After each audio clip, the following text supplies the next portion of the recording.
अध्याय 661। दरअसल अर्जुन हाउतियन साम्राज्य को यह लाभ देने के लिए तैयार था। हालांकि सावधानी पूर्वक विचार करने के बाद उन्होंने इसे वाम्पुआ अरिस्टोक्रेट कबीले को सौंपने का फैसला किया। सबसे पहले हाउतियन महाद्वीप राक्षसी पशु महाद्वीप से बहुत दूर था। हाउतियन साम्राज्य का हृदय भले ही उस तरह का था, पर उसमें उतनी शक्ति नहीं थी। दूसरी बात, नौ फिर्मामेंट हाउतियान ने अभी गठबंधन की तैयारी की थी और खनन में सहयोग कर रहा था। यह निश्चित रूप से गहन आकाश संप्रदाय और उड़ते बादल संप्रदाय के लिए एक खतरनाक संकेत था।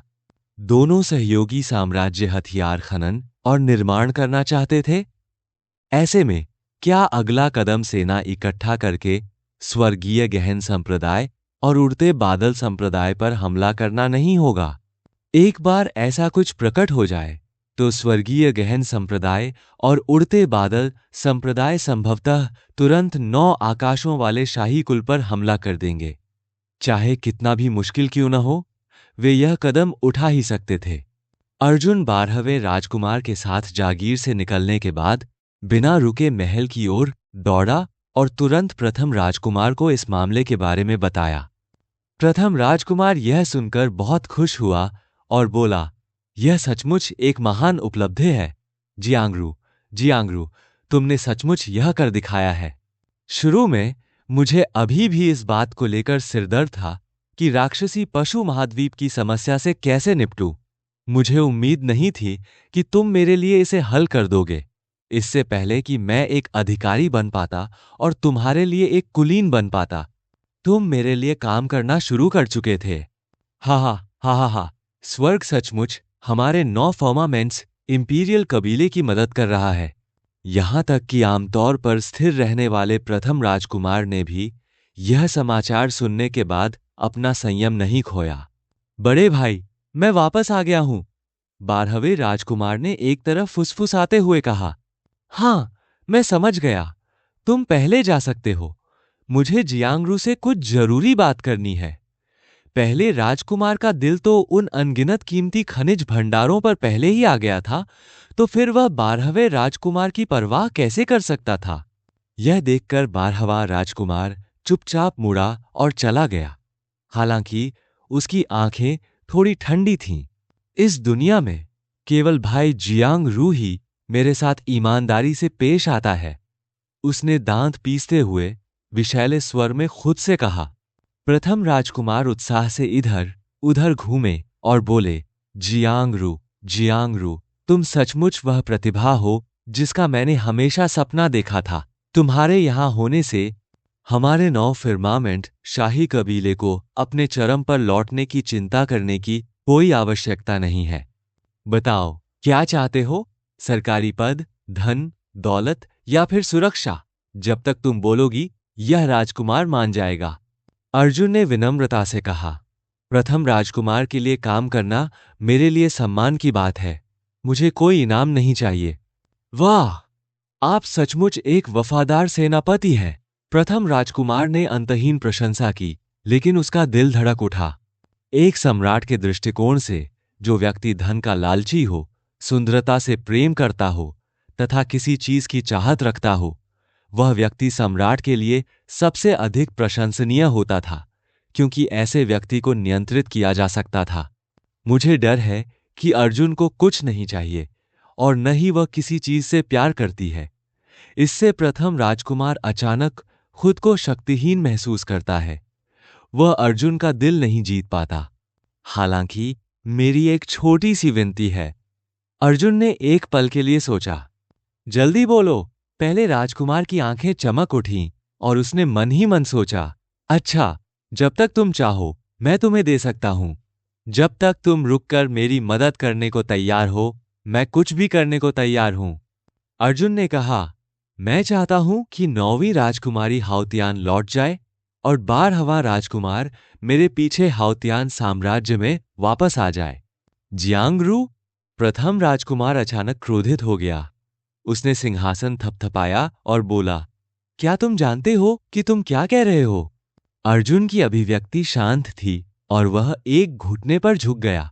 मैं राजकुमारी का सदस्य हूं, इसलिए मुझे स्वाभाविक रूप से राजकुमारी के बारे में सोचना होगा। कृपया मुझे क्षमा करें, महाराज। और यही बात महामहिम नौवीं राजकुमारी का भी मतलब था।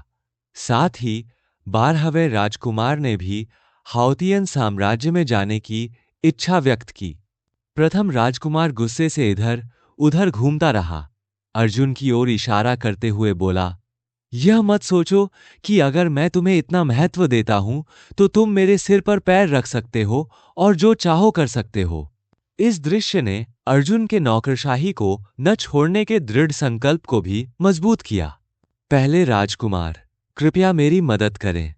अर्जुन ने अपनी मुट्ठियां भींच लीं और बिना अपना मन बदले यह कहा। प्रथम राजकुमार उससे नफरत भी करता था और प्यार भी। उसे नफरत इस बात से थी कि अर्जुन की हालत बहुत ही खराब थी। उसे इस बात से प्यार था कि भले ही यह जियांगरू हाउतियन साम्राज्य से 3 करोड़ मील दूर था, फिर भी उसके दिल में अपने देश की याद ताज़ा थी। ऐसा व्यक्ति 9 फर्मामेंट्स इंपीरियल कबीले से क्यों नहीं हो सकता? पहले राजकुमार ने आंखें बंद कर लीं और खुद को शांत करने की पूरी कोशिश की। थोड़ी देर बाद उसने कहा, राजकुमारी, मैं तुम्हें जाने दे सकता हूं। 12वें भाई, मैं तुम्हें भी हाउतियान भेज सकता हूं, लेकिन मैं चाहता हूं कि तुम रुको। प्रथम राजकुमार ने अर्जुन को घूर कर देखा। मेरे आदेशों का पालन न करने के लिए मुझे माफ कर दो। अर्जुन ने अपना सिर हिलाया और कहा, मेरा दिल हाउतियान में है और मेरी आत्मा हाउतियान में है। मैं हाउतियान की मातृभूमि की दयालुता को कभी कम नहीं होने दूंगा। प्रथम राजकुमार ने उत्सुकता से कहा, हाउतियन शाही वंश तुम्हें उनके प्रति इतना वफादार रहने का क्या लाभ दे सकता है? तुम्हें बस पीछे रहकर मेरी सहायता करनी होगी। मैं तुम्हें 10,000 लोगों से ऊपर बना सकता हूं। अर्जुन ने गंभीरता से कहा, मैं हाउतियन शाही कबीले के प्रति वफादार नहीं हूं, मैं अपने गृहनगर के प्रति वफादार हूं। लगता है अब मैं तुमसे बात नहीं कर सकता। प्रथम राजकुमार ने अपनी आंखें बंद कर लीं और गहरी सांस ली। महाराज, कृपया मेरी मदद करें। अर्जुन ने कहा, हां, मैं आपकी किसी भी बात पर सहमत हो सकता हूं, लेकिन मुझे केवल एक शर्त रखनी होगी। अगर आप इस शर्त को नहीं मानते तो भले ही मैं आपके खिलाफ हो जाऊं और आपको और राजकुमारी को कैद कर लूं, मुझे कोई हिचकिचाहट नहीं होगी। प्रथम राजकुमार ने अर्जुन की आंखों में सीधे देखा। मैं तुम्हें चाहता हूं। अपने जीवन काल में तुम मेरे 9 फिर्मामेंट्स शाही कबीले के दुश्मन नहीं बन सकते। तुम्हें 9 फिर्मामेंट्स शाही कबीले से निपटने में हाउतियन शाही कबीले की मदद नहीं करनी चाहिए। तुम्हें वहीं शपथ लेनी होगी। यदि वह किसी प्रतिभा को भर्ती नहीं कर सकता था, तो उसे यह सुनिश्चित करना पड़ता था कि वह अपने पक्ष में खड़ा न हो सके, अन्यथा उसका सिर काट दिया जाएगा। अर्जुन ने बिना किसी हिचकिचाहट के वहीं शपथ ले ली। असल में उसका हाउतियन साम्राज्य में अधिकारी बनने का कोई इरादा नहीं था। ठीक है, तुम जाओ। प्रथम राजकुमार ने अपनी कनपटियां रगड़ते हुए कहा, मैं तुम्हारा पूरा सहयोग करूंगा और तुम्हारे लिए गति पैदा करूंगा। मैं तुम्हें खूबसूरती से जीत दिलाऊंगा और दुनिया के लोगों को अपना कायल बनाऊंगा। जब राजकुमारी ने यह खबर सुनी तो वह बहुत खुश हुई। इस समय जिस तरह से उसने अर्जुन को देखा, वह उस तरह से बिल्कुल अलग था जिस तरह से उसने पहली बार अर्जुन को देखा था। उस समय उसने यह निर्णय लिया था कि अर्जुन एक शर्मनाक कूड़ा है जो कुछ भी बड़ा नहीं कर सकता। और अब यह सब अर्जुन ने अकेले ही किया था। 5 रॉयल अकादमियों के तथाकथित विशेषज्ञ अर्जुन के बारे में पूरी तरह से आश्वस्त थे और वे अस्थि मज्जा के बारे में पूरी तरह से आश्वस्त थे। हाउजिंग में उन 5 ने स्वीकार किया कि वे भी उसी उम्र के उत्कृष्ट लोग हैं। हालांकि 9 आकाशों में पहुंचने के बाद वे तुरंत इस स्थिति को स्वीकार नहीं कर पाए। वे वास्तव में असमंजस में थे कि क्या करें। उन्हें कुछ भी करना नहीं आता था और अब तक उन्होंने कुछ भी करने का जरा भी प्रयास नहीं किया था।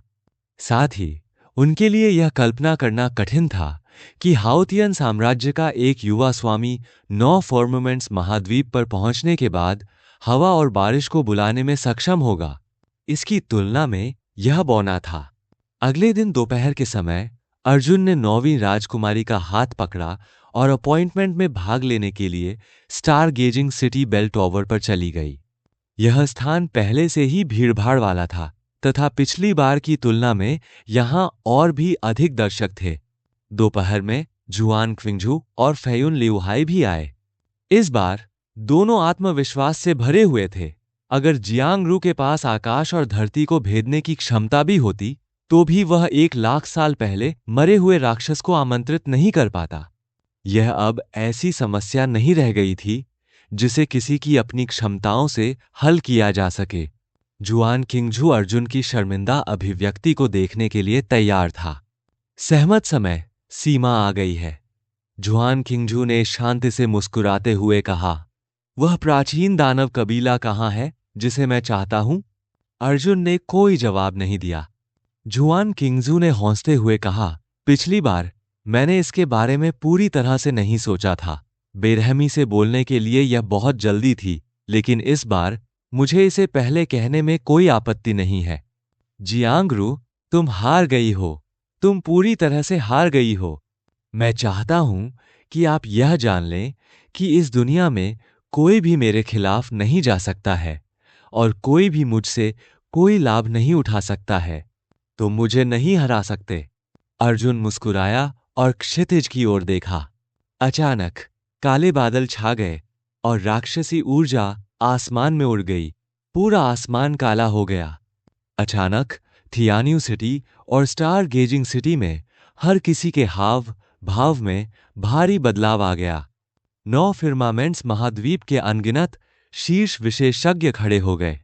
वे 9 फिर्मामेंट्स महाद्वीप को एक राक्षसी आभा से घिरा हुआ महसूस कर सकते थे। अर्जुन के मुंह के कोने थोड़े से मुड़ गए और उसने कहा, हवा आ रही है। युनफेयांग। अध्याय 662। ये राक्षस सेना है। स्वर्गीय ब्रह्मांड शहर और स्टार गेजिंग सिटी के लोग बहुत घबरा गए थे। वह कैसा दृश्य था जब लाखों राक्षसों की सेनाएं शहर के द्वारों का सामना कर रही थीं। तभी अर्जुन ने अपना दाहिना हाथ उठाया और युआन क्यूई का एक धागा आसमान में उछाला। युआन क्यूई आसमान में उड़ते ही फट गया। विस्फोट एक मार्गदर्शक था और दानव सेना स्टार गेजिंग सिटी की ओर उड़ गई। जब 9वीं राजकुमारी ने यह देखा तो वह चौंक गई और अर्जुन से बोली, क्या तुम्हें ये राक्षस सेनाएं मिल गईं? अर्जुन मुस्कुराया और सिर हिलाया। हाँ, वे हमें शर्त जीतने में मदद करने के लिए यहां हैं। 9वीं राजकुमारी ने भौहें चढ़ाईं और कहा, जियांग-रू, यह बहुत जोखिम भरा है।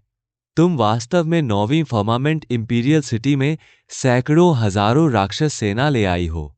क्या होगा यदि वे राक्षस बेचैन हों और उनके इरादे अच्छे हों और वे अचानक शाही शहर पर हमला कर दें? क्या आप हजारों वर्षों से पापी नहीं बने हैं? अर्जुन ने शांति से मुस्कुराते हुए कहा, इसके बारे में ध्यान से सोचो। वास्तव में यह उतना गंभीर नहीं है जितना तुम सोच रहे हो। जरा सोचो, 9 फिर्मामेंट साम्राज्य की सेनाएं तियान्यू शहर में केंद्रित नहीं है। अगर दानव सेना पहली ही बार में तियान्यू शहर पर कब्जा कर भी ले तो भी 9 फिर्मामेंट साम्राज्य की सेनाओं को विघटित करना असंभव है। तो फिर इतने सारे लोग शाही शहर के पतन से क्यों डरते हैं? ऐसा इसलिए नहीं है कि वे सैन्य सुरक्षा के ध्वस्त होने से डरते हैं, बल्कि इसलिए कि वे राजनीतिक सत्ता के कब्जे से डरते हैं। जब मनुष्य युद्ध करते थे तो यदि वे शीघ्रता से शाही शहर पर कब्जा करना चाहते थे तो ऐसा करने का उद्देश्य सिंहासन पर कब्जा करना और सत्ता पर कब्जा करना होता था। यदि इसका उद्देश्य सिंहासन पर कब्जा करना और सत्ता पर कब्जा करना नहीं बल्कि साम्राज्य को विघटित करना था तो शाही शहर को ध्वस्त करना बेकार होगा। अर्जुन ने कहा, राक्षस सेना के लिए ऐसा कोई खतरा नहीं है। मनुष्यों के लिए राक्षस शासन को पहचानना असंभव है। अगर वे वास्तव में ऐसा करना चाहते हैं तो वे केवल स्काई स्पेस सिटी में फंस सकते हैं और सभी दिशाओं से हमलों को सहन कर सकते हैं। अंत में वे पूरी तरह से नष्ट हो जाएंगे। 9वीं राजकुमारी को अचानक एहसास हुआ और उसने कहा, मैं यह बात भूल गई। दुश्मन कोई इंसान नहीं बल्कि एक राक्षसी जानवर है। इस बार राक्षसी जानवर और भी गहराई तक जा रहे हैं, इसलिए जोखिम हम नहीं बल्कि वे उठा रहे हैं। ठीक इसी समय प्रथम राजकुमार द्वारा पहले से तैयार किए गए शाही नगर रक्षक आकाश में उड़ गए। वे राक्षसी पशु सेना के पंखों का पीछा कर रहे थे, लेकिन उनकी कोई आक्रामक मुद्रा नहीं थी। इसके तुरंत बाद प्रथम राजकुमार स्वयं आगे आए और राक्षस सेना पर चिल्लाए, राक्षस दूत का स्वागत है। यह दृश्य देखकर साधारण मार्शल कलाकारों और आम लोगों के दिलों को थोड़ी राहत मिली। बहुत जल्दी ही दानव सेना ने पूरे स्टार गेजिंग सिटी को घेर लिया। सबसे आगे एक शून्य जानवर की नाक पर वर्तमान दानव साम्राज्ञी रेगिस्तान की रानी खड़ी थी। वाह, देखो, वह महिला कितनी सुंदर है। मैंने पहले कभी किसी महिला को ऐसी भूमिका में नहीं देखा। भीड़ तुरंत अराजक हो गई। सुंदरता एक व्यक्तिपरक अवधारणा थी, लेकिन आज रेगिस्तान की रानी की सुंदरता पहले ही आम लोगों की कल्पना की सीमाओं को पार कर चुकी थी। सभी ने पहले सोचा था कि जुआन किंगजू इस दुनिया में सुंदरता के शिखर का प्रतिनिधित्व करती है, लेकिन आज रेगिस्तान की रानी को देखने के बाद उन्हें एहसास हुआ कि सुंदरता वास्तव में इससे भी अधिक हो सकती है।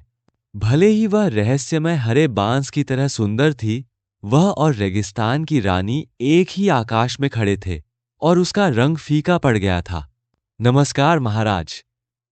अर्जुन हवा में खड़ा हो गया और उसने रेगिस्तान की रानी की ओर अपनी मुट्ठियां भींच लीं। प्रथम राजकुमार ने मुस्कुराते हुए रेगिस्तान की रानी के पास जाकर नीचे खड़े सभी लोगों से उसका परिचय कराया। यह राक्षसी पशु महाद्वीप की प्रथम महान महारानी रेगिस्तान की रानी है।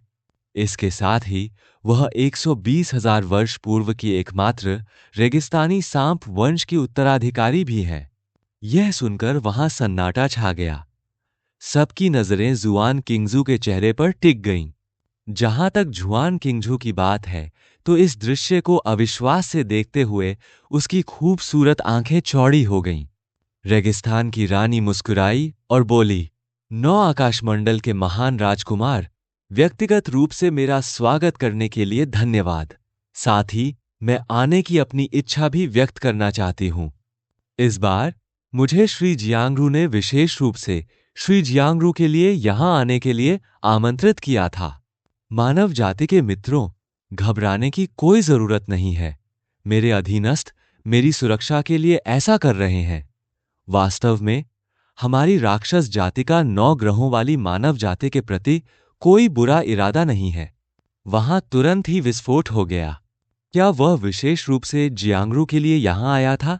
सब लोग बेहद हैरान थे। शर्त जीतने के लिए जियांगरू ने असल में एक प्राचीन काल की राक्षस जाति को ढूंढ निकाला था। इसके अलावा वह प्राचीन काल की राक्षस जाति के शाही परिवार की वंशावली रेगिस्तान की रानी का उत्तराधिकारी था। इसके अलावा लाखों राक्षस सेनाएं अचानक बुला ली गई थीं। भला कौन सा इंसान एक शर्त के लिए इतने बड़े पैमाने पर ऑपरेशन शुरू कर सकता है? भला किस इंसान के इतने भयानक संबंध होंगे? फेयुन लियूहाई दंग रह गया और बोला, यह एक मजाक है ना? राक्षस जाति की महिला महारानी वास्तव में एक छोटे से इंसान के लिए ऐसी जगह आई थी? जुहान किंगजू, तुम हार गए। अर्जुन ने अपने कंधे पार किए और जुहान किंगजू से कहा, मुझे आपको यह बताते हुए दुख हो रहा है कि इस बार आपने पहले कुछ बुरा कहा था। ऐसा नहीं है कि मैं तुम्हारे मुंह पर थप्पड़ मारना चाहता हूं, बल्कि यह है कि तुम यहां आकर पिटने पर अड्डे रहे। मैं इसमें कुछ नहीं कर सकता। जुआन किंगजू का चेहरा हरा और लाल हो गया, मानो उसने 100 मक्खियां खा ली हों। इस समय दर्शकों का रवैया बहुत ही अस्पष्ट था। जुआन किंगजू को देखकर सभी हौंस पड़े। उन्हें लगा कि इतनी महान हस्ती को अपनी आंखों से पराजित होते देखना उनके लिए बहुत खुशी की बात है। जुआन किंगजू ने फिर भी हार नहीं मानी। वह चिल्लाई, कैसी 9वीं राजकुमारी हो? तुमने तो पहले ही समझौता तोड़ दिया है। साफ है कि तुमने यह कदम पहले राजकुमार की मदद से उठाया है। 9वीं राजकुमारी ने हंसते हुए कहा, बड़े किंगजू, जब आप ऐसा कहते हैं तो क्या भीड़ को समझाना थोड़ा मुश्किल नहीं होता? क्या आपके सभी सेवक मूर्ख हैं? यदि प्रथम राजकुमार का चेहरा इस प्रकार का है, तो उसे राक्षसी पशु महाद्वीप में इतने प्रतिरोध का सामना क्यों करना पड़ेगा, और फिर भी वह शांतिपूर्वक खनिज इकट्ठा करने में असमर्थ क्यों होगा? यह सही है, दर्शकों ने जोर से चिल्लाया। रेगिस्तान की रानी ने जुआन किंगझू की ओर कृपालु दृष्टि से देखा और कहा, यह मानव लड़की, मुझे मत बताओ कि मैंने जो कहा वह पर्याप्त स्पष्ट नहीं है। मैंने कहा, मैं यहां श्री जियांगरू के लिए हूं। क्या यह वाक्य समझना कठिन है? ऐसा लगता है कि मानव सभ्यता की शिक्षा को मजबूत करने की जरूरत है। रानी के शब्द और भी निर्दयी थे, और जुआन किंगझू के दिमाग का इस्तेमाल करके सीधे उसका नाम लेना मुश्किल था। जुआन किंगझू का चेहरा गुस्से से पीला पड़ गया था, जबकि अर्जुन और नौवीं राजकुमारी खुशी से हंस रहे थे। जब दर्शक यह अच्छा शो देख रहे थे, तो वे अपने दिल में यह सोचने से खुद को नहीं रोक सके कि आखिर उस जियांगरू की उत्पत्ति क्या थी। न केवल रहस्यमय वाम्पुआ कबीला उसकी मदद करने के लिए तैयार था, बल्कि महिला राक्षस सम्राट भी व्यक्तिगत रूप से जियांगरू की मदद के लिए आगे आई। यह अब केवल स्वर्ग से संबंध रखने का मामला नहीं था, बल्कि दानव शिराएं भी भयावह रूप से बड़ी हो गई थीं। बड़े किंगजू, क्या आप अभी भी हार मानने को तैयार नहीं हैं? अर्जुन ने जुआन किंगजू की ओर देखा और कहा, मैं आपको सलाह देती हूं कि आप जल्द से जल्द हार मान लें। आखिरी सवाल पूछने की कोई जरूरत नहीं है। मैं अपने कठोर शब्द पहले ही यहीं छोड़ देता हूं। आप चाहे कोई भी प्रश्न पूछें, आप निस्संदेह हारेंगे। दुर्भाग्यवश कुछ लोगों के कठोर शब्दों को सार्वजनिक रूप से मुंह पर तमाचा मारना तय था। जहां तक मेरे कठोर शब्दों का सवाल है, आप कुछ नहीं कर सकते। अचानक ही वहां अफरा तफरी मच गई और सभी लोग ताली बजाकर खुशी मनाने लगे। जुआन किंगजू ने दांत पीसते हुए कहा, झांगरू, इतनी जल्दी आत्मसंतुष्ट मत हो जाओ। मुझे इस 5वें परीक्षा प्रश्न पर विचार करना है। मैं तुम्हें कल यहीं इसका उत्तर दूंगा। ल्यूहाई, चलो चले। जुआन किंगजू अब भी ऐसी जगह कैसे रुक सकती थी? उसने अर्जुन से जीवित प्राचीन राक्षस जाति को ढूंढने को कहा था। उसने पहले ही साफ कर दिया था कि वह अर्जुन के लिए मुश्किलें खड़ी करना चाहती है। यह बात सभी ने साफ साफ देखी। अब अर्जुन ने वास्तव में स्पष्ट रूप से कठिन प्रश्न को हल कर लिया था। जैसा कि कहावत है, चाहे आप कितनी भी परेशानी खड़ी कर लें, आप जितने चाहें उतने लोगों को खो देंगे। इस बार जुआन किंगजू ने वास्तव में गहन आकाश संप्रदाय को अपमानित किया था। अध्याय 663। जियांगरू, आओ। प्रथम राजकुमार मुस्कुराया और अर्जुन की ओर हाथ हिलाया। यह वाक्य बहुत दिलचस्प था। पहला राजकुमार नौवीं राजकुमारी का अभिवादन नहीं कर रहा था। इसके बजाय वह नौवीं राजकुमारी के पास से निकलकर सीधे अर्जुन का अभिवादन करने लगा। अर्जुन का दिल धड़क उठा। उसने मन ही मन सोचा कि यह पहला राजकुमार जरूर मुझे जूते पहनाएगा। गूंगाओ गेजू बहुत डरावनी थी। हालांकि नौवीं राजकुमारी को इन बातों की परवाह नहीं थी, लेकिन उसके पीछे का हाउतियन शाही कबीला जरूर इनकी परवाह करता होगा। तुरंत अर्जुन ने अपनी अभिव्यक्ति को बदले बिना नौवीं राजकुमारी को पहले राजकुमार के पास खींच लिया और उसे रेगिस्तान की रानी से मिलवाया। महान रानी, यह हाउतियन साम्राज्य की नौवीं राजकुमारी है जिसके प्रति मैं वफादार हूं। अर्जुन ने वफादारी शब्द को कठोरता से काटा। रेगिस्तान की रानी स्वयं महान महारानी थी, इसलिए वह स्वाभाविक रूप से प्रथम राजकुमार के इरादों और अर्जुन की स्थिति को देख सकती थी। रेगिस्तान की रानी के हाव भाव थोड़े बदल गए। उसने व्यंग्यात्मक लहजे में कहा, जियांगरू, चलो अब इस सहयोग की बात नहीं करते। मेरे साथ राक्षस जाति में वापस आ जाओ। मैं तुम्हारे साथ छोटे भाई जैसा व्यवहार करूंगी। अगर इंसान तुम्हारा स्वागत नहीं करते, तो मेरी राक्षस जाति तुम्हें स्वीकार करने को तैयार है। प्रथम राजकुमार ने जल्दी से कहा, महारानी बहुत गंभीर है। मैं जियांगरू का स्वागत कैसे न करूं? रेगिस्तान की रानी ने प्रथम राजकुमार की ओर देखा और कहा, मैंने जो पहले कहा था वह सच है।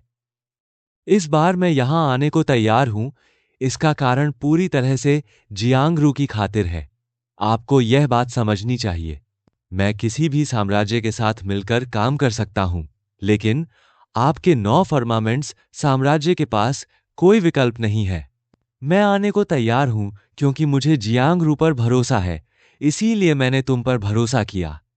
अगर तुम्हें भी जियांगरू पर भरोसा नहीं है, तो मुझे लगता है कि इस मामले को जल्द से जल्द खत्म कर देना ही बेहतर होगा। प्रथम राजकुमार का चेहरा अभी भी मुस्कुरा रहा था, लेकिन उसका दिल अचानक बैठ गया। उसे यह स्वीकार करना पड़ा कि न केवल जुआन किंगझू ने जियांगरू को कम आंका था, बल्कि उसने स्वयं भी वही मूर्खतापूर्ण गलती की थी। नहीं नहीं नहीं, प्रथम राजकुमार मुस्कुराया और बोला, मैं बहुत खुश था इसलिए लापरवाह हो गया। आइए महाराज, कृपया हमारे राक्षस जाति के मित्रों का स्वागत करने के लिए मेरे साथ आइए। आइए राक्षस पशु महाद्वीप में खनन के बारे में बात करें। जियांगरू, वाम्पुआ अरिस्टोक्रेट कबीले के पास जाओ और मिस वाम्पुआ रुयान को इंपीरियल पैलेस में आमंत्रित करें। हाँ, अर्जुन ने सिर हिलाया और एक चमकदार रोशनी की किरण में बदल गया। इसके बाद खनन में विशिष्ट सहयोग पर वे किस प्रकार चर्चा करेंगे, यह अर्जुन को ध्यान में रखने वाली बात नहीं थी और वह इसमें रुचि भी नहीं रखता था। उस रात अर्जुन अपने घर में बैठा था। अपनी शक्ति बढ़ाने के लिए 9 पवित्रता ब्रह्मांड कौशल का अभ्यास करते हुए उसने 2 और बातें सोचीं। अभी उनके सामने 2 सवाल थे। एक था जुआन किंगजू का 5वां सवाल और दूसरा था 9वीं आकाशीय शाही मेघ अग्निवज्र। जुआन किंगजू का चौथा प्रश्न पहले से ही बहुत कठिन था। 5वां प्रश्न शायद इतना कठिन होगा, इसकी उसने कल्पना भी नहीं की होगी। हालांकि चारों सवाल बच गए थे। अब चाहे कितना भी मुश्किल क्यों न हो, उसे दांत पीसते हुए अंत तक डटे रहना था। इसके अलावा एक संप्रदाय रैंकिंग टूर्नामेंट भी उनका इंतजार कर रहा था। दक्षिणी क्षेत्र के 7 टाइगर्स, जो सबसे ज्यादा मुखर थे, आए ही नहीं। जाहिर है द प्रोफाउंड स्काई सेक्ट ने इन 7 विशेषज्ञों की बहुत कड़ी सुरक्षा कर रखी थी और वे क्वालिफाइंग टूर्नामेंट शुरू होने से पहले कुछ भी बताने को तैयार नहीं थे। मुझे आश्चर्य है कि तथाकथित दक्षिणी क्षेत्र के 7 बाघों के पास किस तरह का चौंकाने वाला क्षेत्र है। अर्जुन ने भौहें चढ़ाईं और सोचा, क्या जुआन किंगझू का शिष्य यू डोंगहाई वास्तव में उतना ही शक्तिशाली था जितना किंवदंतियों में कहा गया था? और क्या उसकी क्षमता उस समय आदित्य से भी अधिक थी?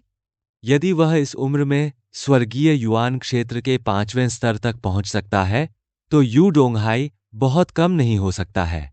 अर्जुन अपने प्रतिद्वंद्वी को कभी कम नहीं आंकेगा। उसे यह स्वीकार करना ही होगा कि दुनिया में वह अकेला ऐसा व्यक्ति नहीं था जिसे संयोगवश ऐसी परिस्थितियों का सामना करना पड़ा हो। इस समय एक हल्की हवा चली और अर्जुन ने अचानक अपनी आंखें खोलीं। आंगन में एक आकृति चुपचाप खड़ी थी। अर्जुन ने दरवाजा नहीं खोला और उसे पता था कि कौन आ रहा है। उसने कहा, चूंकि तुम यहां हो तो अंदर आकर बातें क्यों नहीं करते? आंगन से हल्की सी हंसी की आवाज आई। फिर दरवाजा खोला गया और जुआन किंगझू जैसी सुंदर आकृति इत्मीनान से अंदर आई। जैसे ही वह अंदर आई, कमरे में तुरंत एक हल्की सी खुशबू फैल गई। इस दृश्य ने अर्जुन के मन को कुछ हद तक चकित कर दिया। एक जमाने में जुआन किंगझू ने यह दृश्य अनगिनत बार दोहराया था। उस समय वह हमेशा अपने मालिक को पीठ पीछे लेकर चुपके से उसे ढूंढने आती और इसी तरह दरवाजा खोल देती। हालांकि उस समय वह चुपके से उसे बड़ा भाई कहकर पुकारती थी। उस समय अर्जुन जुआन किंगझू पर अतुलनीय रूप से स्नेह करती थी और उसे अपनी आंखों का तारा भी मानती थी। और वह छोटी बहन जिसे वह कभी प्यार करता था। अर्जुन ने अपनी आंखें बंद कर लीं और अपने निर्णय को विचलित न करने की पूरी कोशिश की। उसने स्वयं से कहा कि उसके सामने खड़ा व्यक्ति अब वह प्यारी छोटी बहन नहीं थी, बल्कि स्वर्गीय गहन संप्रदाय का हरा बांस बुजुर्ग था। यह सांप और बिच्छू वाली औरत थी जिसने उसकी जान ले ली थी। चाय पियो। अर्जुन ने ठंडे स्वर में कहा। उसने अपना दाहिना हाथ आगे बढ़ाया और एक चाय का प्याला मेज पर सरक आया।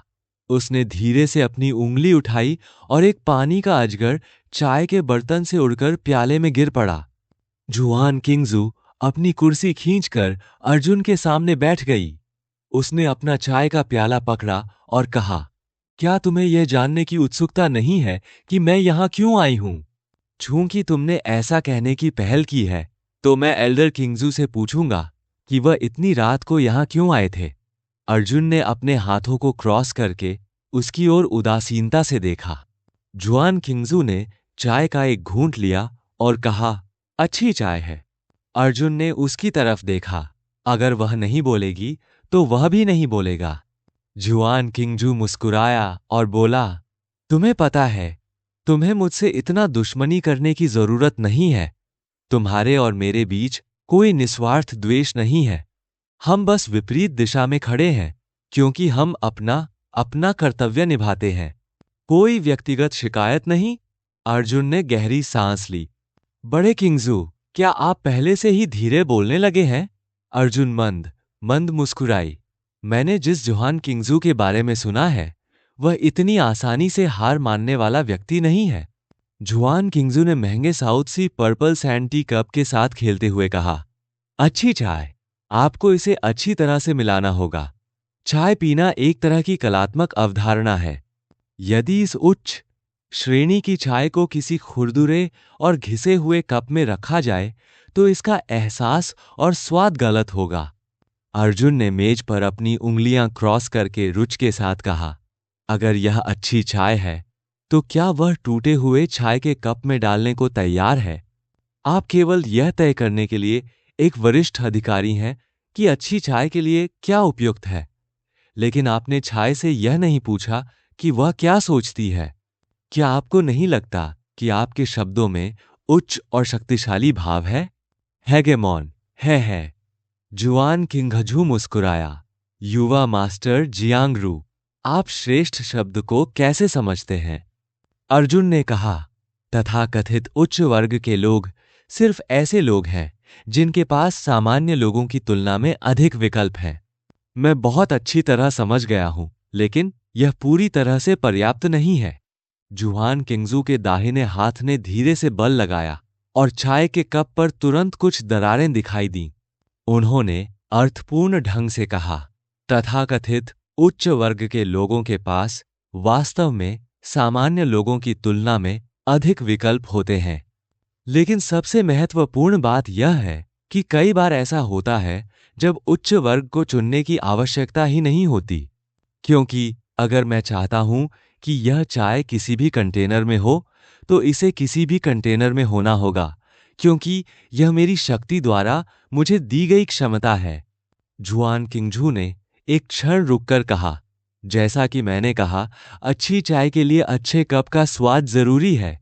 युवा मास्टर जियांगरू, हाओतियान का चाय का कप और 9 फिर्मामेंट का चाय का कप आपके लिए उपयुक्त नहीं है।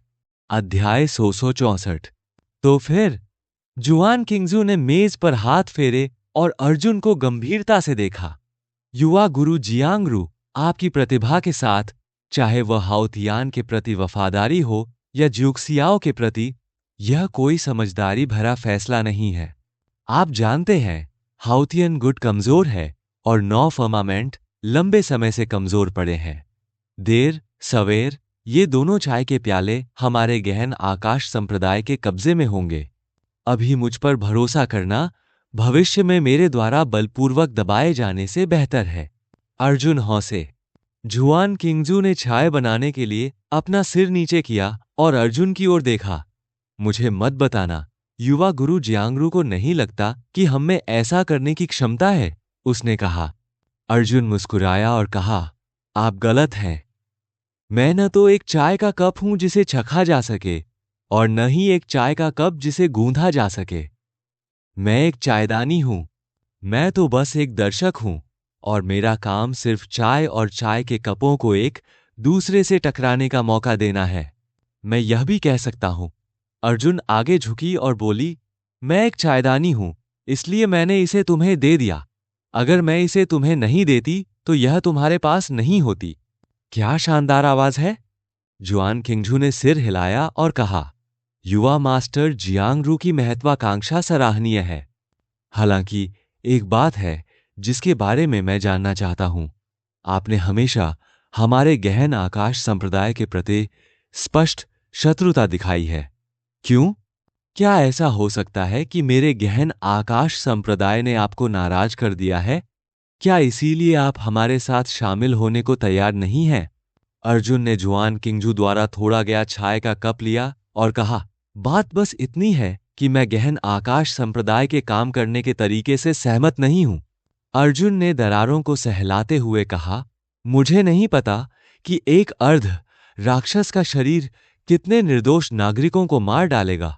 मैं अच्छी तरह जानता हूं कि इस शरीर की साधना के लिए बड़ी संख्या में आम लोगों की आत्माओं की कीमत चुकानी पड़ती है।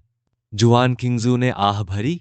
मैंने सोचा था कि युवा मास्टर जियांगरू दूरदर्शी और महान आदर्शों वाला व्यक्ति होना चाहिए, इसलिए वह सिर्फ एक महिला का परोपकार है। जिन्होंने महान उपलब्धियां हासिल की हैं, वे छोटी छोटी बातों की चिंता नहीं करते। यदि आप पिछली पीढ़ियों के राजाओं को देखें तो उनमें से कौन निर्दोष लोगों के खून से सना नहीं है। समग्र स्थिति के लिए कुछ आवश्यक त्याग अपरिहार्य हैं। तुम मुझसे सम्राटों के दांव के बारे में बात करना चाहते हो? अर्जुन ने सिर हिलाया। फिर मैं तुमसे राजतंत्र के दांव के बारे में बात करूंगा। आपने कहा कि मेरी दूरदर्शिता कम है, लेकिन वास्तव में मेरी दूरदर्शिता आपसे अधिक है। तुम्हारे विचार से दुनिया के राजा कितनी उदारतापूर्ण सरकार चलाने को तैयार हैं? क्या वे दयालु हृदय के साथ पैदा होते हैं, या उन्हें अपनी प्रतिष्ठा को चमकाने के लिए ऐसी झूठी प्रतिष्ठा की आवश्यकता होती है? मुझे डर है कि मैं भी नहीं हूं। ओह, मैं इसके बारे में और सुनना चाहूंगा, जुआन किंगजू ने कहा। अर्जुन ने चाय का कप पकड़ लिया और कहा, चाय के कप पर दरारों की तरह अनियंत्रित और उग्र होना बहुत महंगा पड़ता है। शायद उदार सरकार उतनी लाभदायक नहीं है जितनी कि उग्र सरकार, लेकिन कम से कम इसमें कोई बड़ी लागत नहीं आती। मेरी तथाकथित लागत इस चाय के कप पर दरार है। दीर्घकालिक दृष्टिकोण से अर्जुन ने जुआन किंगजू को गंभीरता से देखा और कहा, ऐसा करके तुम सचमुच तेजी से तरक्की कर सकते हो, लेकिन तुमने अपने लिए एक गहरा छिपा खतरा भी पैदा कर लिया है। क्योंकि जब आप बिना दया के दूसरों का बलिदान करते हैं तो आप नहीं जानते कि आपने किसे नाराज किया है, और आप नहीं जानते कि उन लोगों में से कौन आपके लिए भविष्य में किसी प्रकार की आपदा लाएगा। यह आपकी घृणा की कीमत है। दिलचस्प, चलो जारी रखें, जुआन किंगजू ने कहा। अर्जुन ने कहा, हो सकता है कि आपने गलती से अपनी नजर में एक तुच्छ व्यक्ति की बलि दे दी हो, लेकिन यह तुच्छ व्यक्ति भविष्य में महान अंतर्दृष्टि वाला एक महान व्यक्ति हो सकता है। यह वास्तव में आपके अनर्गल नियम हैं जिन्होंने इस महान व्यक्ति को दुश्मन के खेमे में जाने के लिए मजबूर किया है। आपका गहन आकाश संप्रदाय इस चाय के कप की तरह है। अंत में इसका विनाश जल बूंद पत्थर के प्रवेश के कारण नहीं हुआ, बल्कि यह इसलिए हुआ क्योंकि आपने इसे बहुत जोर से दबाया था, इसलिए यह टूट गया। इतिहास में आत्म विनाश के अनगिनत उदाहरण हैं। जुआन किंगजू ने गर्व से कहा, मुझे मानना होगा आप वास्तव में बहुत दूर तक सोच रहे हैं, लेकिन पर्याप्त दूर तक नहीं। आपने सिर्फ एक नायक के विकास और उसके द्वारा लगाए गए छिपे खतरों को देखा। हालांकि उच्च स्तर पर एक और तरीका भी है। दुनिया की सारी प्रतिभाएं मेरे हाथों में हैं। जो हमसे निपटने की क्षमता रखते हैं वे पहले से ही हमारे हैं। जो लोग हमसे निपटना चाहते हैं वे पहले ही हमारे द्वारा नष्ट कर दिए गए हैं या विनाश के मार्ग पर हैं। सचमुच? अर्जुन मुस्कुराया और बोला, क्या दुनिया के सभी प्रतिभाशाली लोग पहले से ही गहन आकाश संप्रदाय में हैं? तुम्हारी हिम्मत कैसे हुई हाइको की प्रशंसा करने की? जुआन किंगजू ने कहा, मार्शल आर्ट की दुनिया में मार्शल आर्ट का सम्मान किया जाना चाहिए। आइए मार्शल आर्ट प्रतिभाओं के बारे में बात करें। सबसे ऊंची आवाज और सबसे मजबूत क्षमता वाले 7 दक्षिणी डोमेन बाघों में से 3 पहले ही स्वर्गीय गहन संप्रदाय में प्रवेश कर चुके हैं और 2 उड़ते बादल संप्रदाय से संबंधित हैं। हमारे पास पहले से ही 7 बाघों में से 2 हैं। मेरा मानना है कि मेरे पास अन्य 2 को हमारे साथ शामिल करने की क्षमता है, या मैं सीधे दक्षिणी डोमेन के 7 बाघों को दक्षिणी डोमेन के 5 बाघ बना सकता हूं। अर्जुन ने मुस्कुराते हुए अपना सिर हिलाया और कहा, उसे दूर न भेजने के लिए मुझे माफ करें।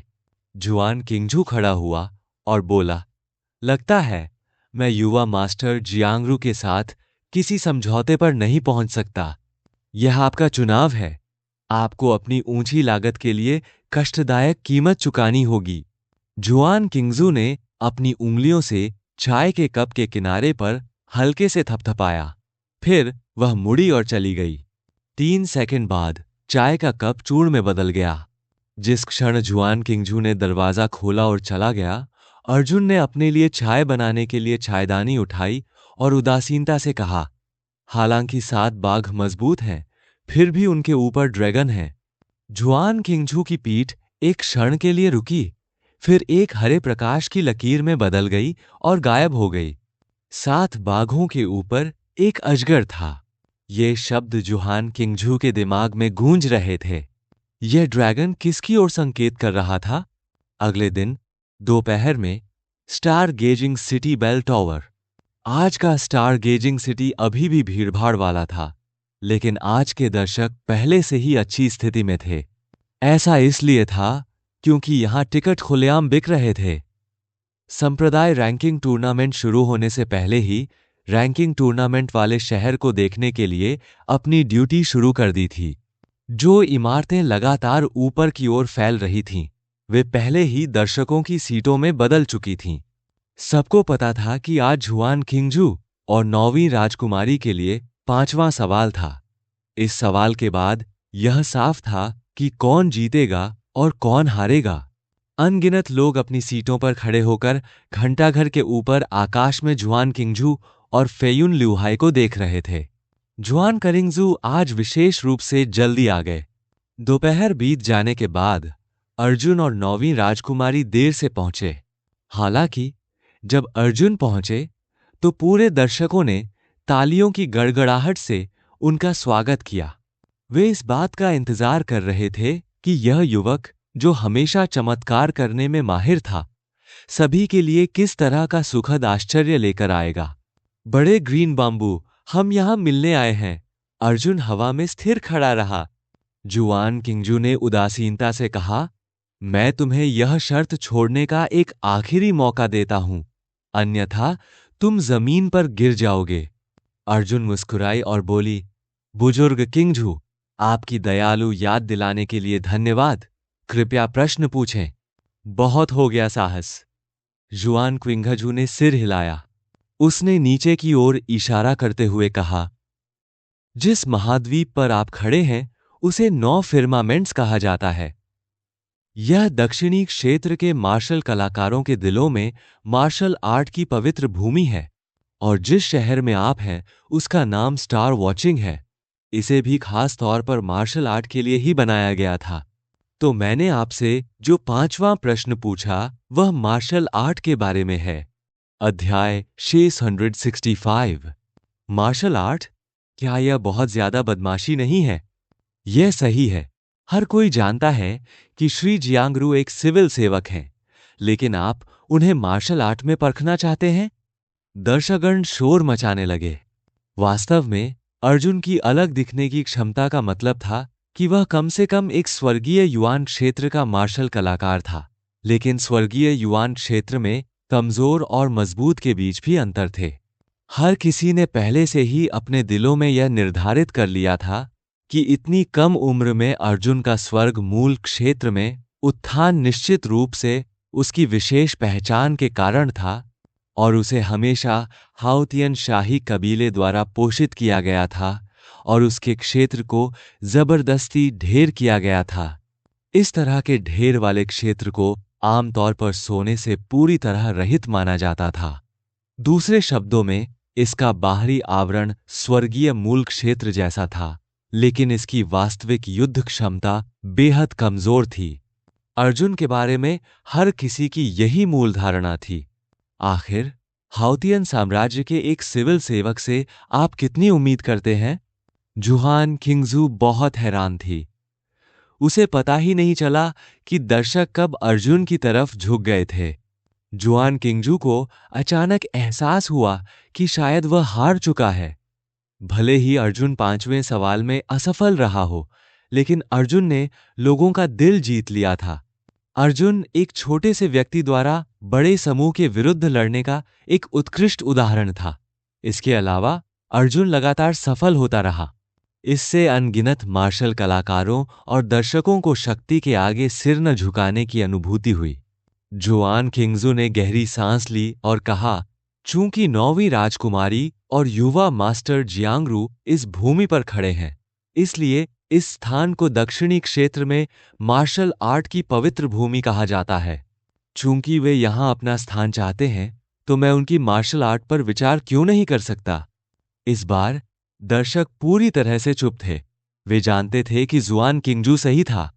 जुआन किंगजू ने अपने स्टोरेज रिंग से एक तरबूज के आकार का हाइड्रेंजिया निकाला और उसे यूं ही उछाल दिया। हाइड्रेंजिया घंटाघर से 3 मीटर ऊपर तैर गया। बाद में उसने एक लंबा धनुष निकाला। धनुष बिल्कुल काला था और उसके पंख सिर्फ 3 मीटर तक फैले हुए थे, लेकिन उसका वजन बहुत ज्यादा था। जुआन किंगजू ने कहा, यह हमारे स्वर्गीय गहन संप्रदाय का प्राथमिक स्वर्गीय आयुध है। गिरा हुआ गहन लौह धनुष आकाश से परे उल्का पिंडों से प्राप्त काले गहन लोहे से बना है। उस समय मैं स्टार गेजिंग सिटी को साफ कर दूंगा। जुआन किंगजू ने अर्जुन की ओर देखा और कहा, मैंने आपको जो 5वां परीक्षा प्रश्न दिया है वह यह है कि आपको स्टार गेजिंग सिटी के पूर्वी द्वार से प्रवेश करना होगा। हमारे गहन आकाश संप्रदाय के 9 इकाई गठन से गुजरना होगा और अपने हाथों में गहन लौह धनुष के साथ हाइड्रेंजिया को मारना होगा। चूंकि युवा मास्टर जियांगरू पहले ही स्वर्गीय युआन क्षेत्र के दूसरे स्तर पर पहुंच चुके हैं, इसलिए मेरे 9 एकता संरचना के सदस्यों को स्वर्गीय युआन क्षेत्र के तीसरे स्तर पर चुना जाएगा। यह आपके क्षेत्र का थोड़ा दमन है। यह सुनकर श्रोतागण हंगामा करने लगे। 9 एकता संरचना रहस्यमय दाव की संरचना नहीं थी, बल्कि एक युद्ध संरचना थी जो सैनिकों की व्यवस्था करती थी। तथाकथित 9 एकता संरचना स्वर्गीय गहन संप्रदाय के 99 या 81 विशेषज्ञों से बनी थी, जो स्टार गेजिंग सिटी में तैनात थे, जिससे अर्जुन को अकेले ही प्रवेश करने की अनुमति मिल गई। अर्जुन को न केवल तियानयुआन तृतीय चरण के 80 एक विशेषज्ञों के हमले से बचना था, बल्कि उसे कढ़ाई वाली गेंद को भी नीचे गिराना था। बदमाशी! किसी ने चिल्लाकर कहा, यह तो बहुत ही अपमानजनक है। युवा मास्टर जियांगरू केवल एक सिविल सेवक है। मुझे डर है कि वह गहन आकाश संप्रदाय के एक साधारण शिष्य को भी नहीं हरा सकता। 9 एकता संरचना बनाने वाले विशेषज्ञ की तो बात ही छोड़ दीजिए। किसी ने कहा, उस 9 एकता संरचना को पार करना असंभव है। अकेले जियांगरू की बात ही छोड़िए, यहां तक कि 81 जियांगरू भी पास नहीं हो सकता। वह 9 एकता संरचना एक मार्शल कलाकार की सहयोगी शक्ति को चरम पर पहुंचा सकती है। 80 एक लोगों की शक्ति दोगुनी हो जाएगी। यह सही है। मुझे डर है कि युवा मास्टर जियांगरू 9 एकता संरचना के बिना गिरे हुए गहन लौह धनुष को भी नहीं खींच पाएंगे। उनके बगल में खड़े एक व्यक्ति ने कहा, मैंने सुना है कि गहन लौह धनुष का वजन 80,000 जिन है। इसे पूरी तरह खींचने के लिए 300,000 जिन से भी ज्यादा शक्ति की जरूरत होती है। सभी को अर्जुन से सहानुभूति थी। जुआन किंगजू ने जो 4 सवाल पहले पूछे थे, उन्हें अर्जुन अपनी हैसियत और संबंधों के आधार पर हल कर सकता था। हालांकि यह 9 यूनिटी फॉर्मेशन वास्तविक कुंग-फू पर विचार कर रहा था। जुआन किंगजू ने आस पास का माहौल देखा और कहा, क्या आपको मेरे परीक्षा के प्रश्नों पर कोई आपत्ति है? इस बार किसी ने बोलने की हिम्मत नहीं की। इस समय किसी ने बहुत धीमी आवाज में कांपते हुए कहा, यह स्पष्ट है कि स्वर्गीय गहन संप्रदाय बाहरी लोगों को धमकाने के लिए अपनी विशाल शक्ति पर निर्भर करता है। 9 एकता संरचना कितनी दुर्जेय है। मुझे डर है कि यदि दक्षिणी क्षेत्र के 18 सितारे भी यहां आ जाएं, तो भी वे इसे पार नहीं कर पाएंगे। जुआन किंगजू की श्रवण शक्ति अद्भुत थी। उसने इस व्यक्ति की बातें पहले ही मन सुन ली थीं और कहा, क्या कोई सोचता है कि 9 एकता संरचना को कोई अकेले नहीं तोड़ सकता? दृश्य शांत रहा। जुआन किंगजू ने कहा, मेरे स्वर्गीय गहन संप्रदाय का चरित्र ऐसा ही है। मेरे सबसे बड़े शिष्य यू डोंगहाई ने एक बार अकेले ही 9 एकता संरचना को तोड़ दिया था। दृश्य तुरंत अस्त व्यस्त हो गया। यू डोंगहाई, दक्षिणी क्षेत्र के 7 बाघों में से एक। क्या इस व्यक्ति में वाकई इतनी भयानक ताकत थी? 9 एकता संरचना भी अकेले ही उसे तोड़ सकती थी? युवा मास्टर जियांगरू, क्या आपको अपना रुख जाहिर नहीं करना चाहिए? जुआन किंगजू ने अर्जुन की ओर देखा और कहा, क्या आप इस परीक्षा का प्रश्न लेना चाहते हैं या नहीं? चुप रहना आपकी आदत नहीं है। अर्जुन ने कंधे उचका दिए। मैंने कब कहा कि मैं सहमत नहीं हूं? मैं इसलिए चुप था क्योंकि मैं इंतजार कर रहा था कि तुम जल्दी से अपनी संरचना तैयार कर लो। हे भगवान, तुम में हिम्मत है, दर्शक चिल्लाए। हा, जुआन किंगजू ने सिर हिलाया। एक बड़ी विपत्ति आसन्न है। तुम अभी भी बहादुर बनने की कोशिश कर रहे हो। तुम हार मानने को तैयार नहीं हो। देर सवेर तुम्हें अपने अहंकारी व्यक्तित्व का बहुत बड़ा नुकसान उठाना पड़ेगा। युनहाई, मैदान साफ करने की जिम्मेदारी तुम्हारी है। मैं संप्रदाय में जाऊंगा और शिष्यों को वहां ले आऊंगा। ऐसा कहने के बाद काला हरा बांस हरे प्रकाश की एक लकीर में बदल गया और चला गया। फेयुन ल्यूहाई ने अपनी मुट्ठियां भींच लीं और कहा, सब लोग, आपने मेरी बात सुन ली है। कृपया जितनी जल्दी हो सके स्टार गेजिंग सिटी छोड़ दें ताकि निर्दोषों को नुकसान न पहुंचे। दर्शक तुरंत ज्वार की लहर की तरह पीछे हट गए। कोई भी यहां रुककर युद्ध की लपटों में नहीं घिरना चाहता था। स्काई प्रोफाउंड 9 यूनिटी फॉर्मेशन कोई मजाक नहीं था। 9वीं राजकुमारी ने अर्जुन को चिंतित होकर देखा और जल्दी से पूछा, इस बार आप किसे आमंत्रित कर रही हैं? क्या आप किसी ऐसे व्यक्ति को जानती हैं जो 9 एकता संरचना को तोड़ सकता है? किसी को आमंत्रित करें? क्यों? अर्जुन की ने कहा। 9वीं राजकुमारी दंग रह गई। यदि आप किसी को आकाश गहन 9 सामंजस्य संरचना में प्रवेश के लिए आमंत्रित नहीं करते हैं, तो आप ऐसी परीक्षा के लिए सहमत क्यों होंगे? अर्जुन और भी अधिक उत्सुक था। क्या राजकुमारी ने कभी नहीं सोचा था कि मैं खुद ही अंदर भाग जाऊंगा? क्या तुम पागल हो? 9वीं राजकुमारी के चेहरे के भाव अचानक बदल गए। उसने अर्जुन का हाथ पकड़ लिया और बोली, क्या तुमने सुना नहीं? दक्षिणी क्षेत्र के 18 तारे अगर एक साथ 9 स्वर्गीय गहन संरचनाओं में घुस भी जाएं, तो भी वे ऐसा नहीं कर पाएंगे। क्या तुम खुद दौड़कर अंदर जाना चाहती हो? जियांगरू, मुझे पता है कि तुम्हारी मार्शल आर्ट की ताकत बुरी नहीं है। तुमने झोंग वुशुआंग को भी हराया था, लेकिन सिर्फ इसीलिए कि तुमने 18 सितारा दक्षिणी डोमेन को हराया है। इसका मतलब यह नहीं है कि तुम 18 को एक साथ हरा सकते हो। हाँ, युवा गुरु जियांग। लोनमून के चेहरे पर भी गंभीरता थी। और मुझे यकीन है कि झोंग वुशुआंग ने आपसे लड़ते समय अपनी पूरी ताकत नहीं लगाई होगी। वह अपनी ताकत छिपा रहा था और संप्रदाय रैंकिंग टूर्नामेंट में अपनी ताकत दिखाने की तैयारी कर रहा था। युवा मास्टर जियांग, 2 बार सोचिए। हमारा हाउतियन शाही कबीला आप जैसे किसी व्यक्ति को खोने का जोखिम नहीं उठा सकता। यह सही है। 9वीं राजकुमारी ने अपनी मुट्ठियां भींच लीं और बोली, मैं तुम्हें गहन आकाश 9 एकता संरचना को तोड़ने नहीं दूंगी। अगर हम इस बार हार भी गए तो ज्यादा से ज्यादा हम हाउथियान लौट जाएंगे। हमें तुम्हें नहीं खोना चाहिए। अध्याय 666।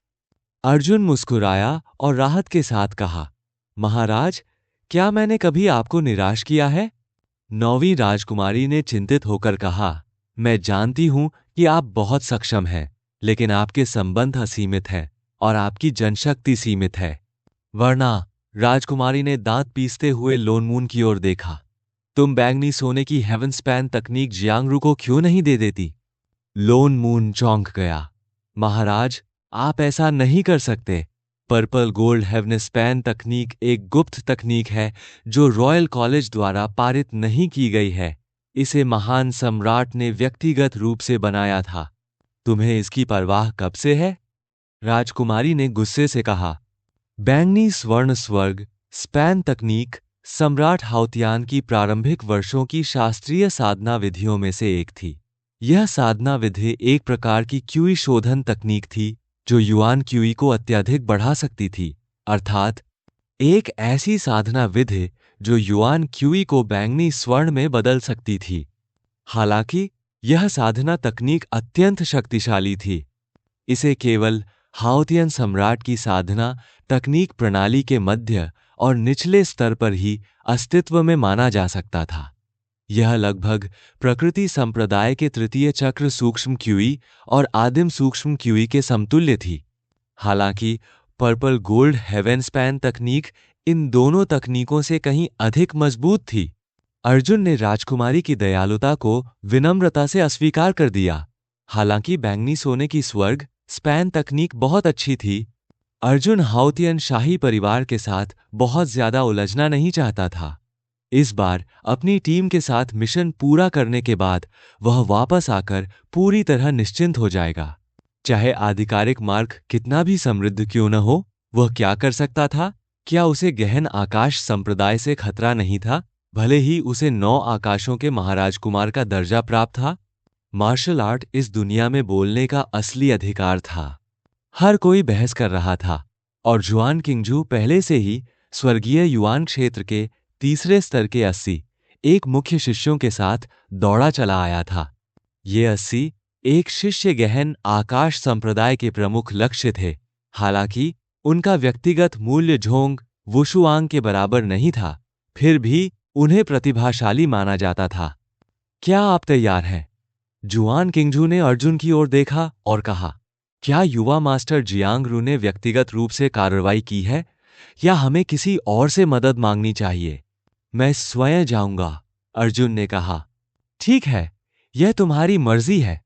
अगर तुम युद्ध में मारे गए तो मुझे तुम्हें चेतावनी न देने का दोष मत देना। जुआन किंगजू ने सिर हिलाया। अपनी बात समाप्त करने के बाद जुआन किंगजू ने बड़ी संख्या में बाज की आंखें आकाश में फेंकी। वे चील जैसी आंखें तुरंत अलग हो गईं और उन्होंने अपनी नजरें पूरे स्टार गेजिंग सिटी पर टिका दी। यह दृश्य ईगल आई के माध्यम से सीधे स्टार गेजिंग सिटी के बाहर शहर की दीवार तक प्रसारित किया गया।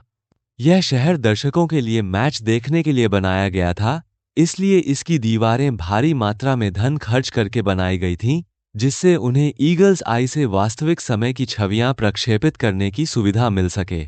शहर के बाहर भीड़ उमड़ पड़ी थी। हर कोई शहर की दीवार पर बनी साफ तस्वीरों को घूर रहा था।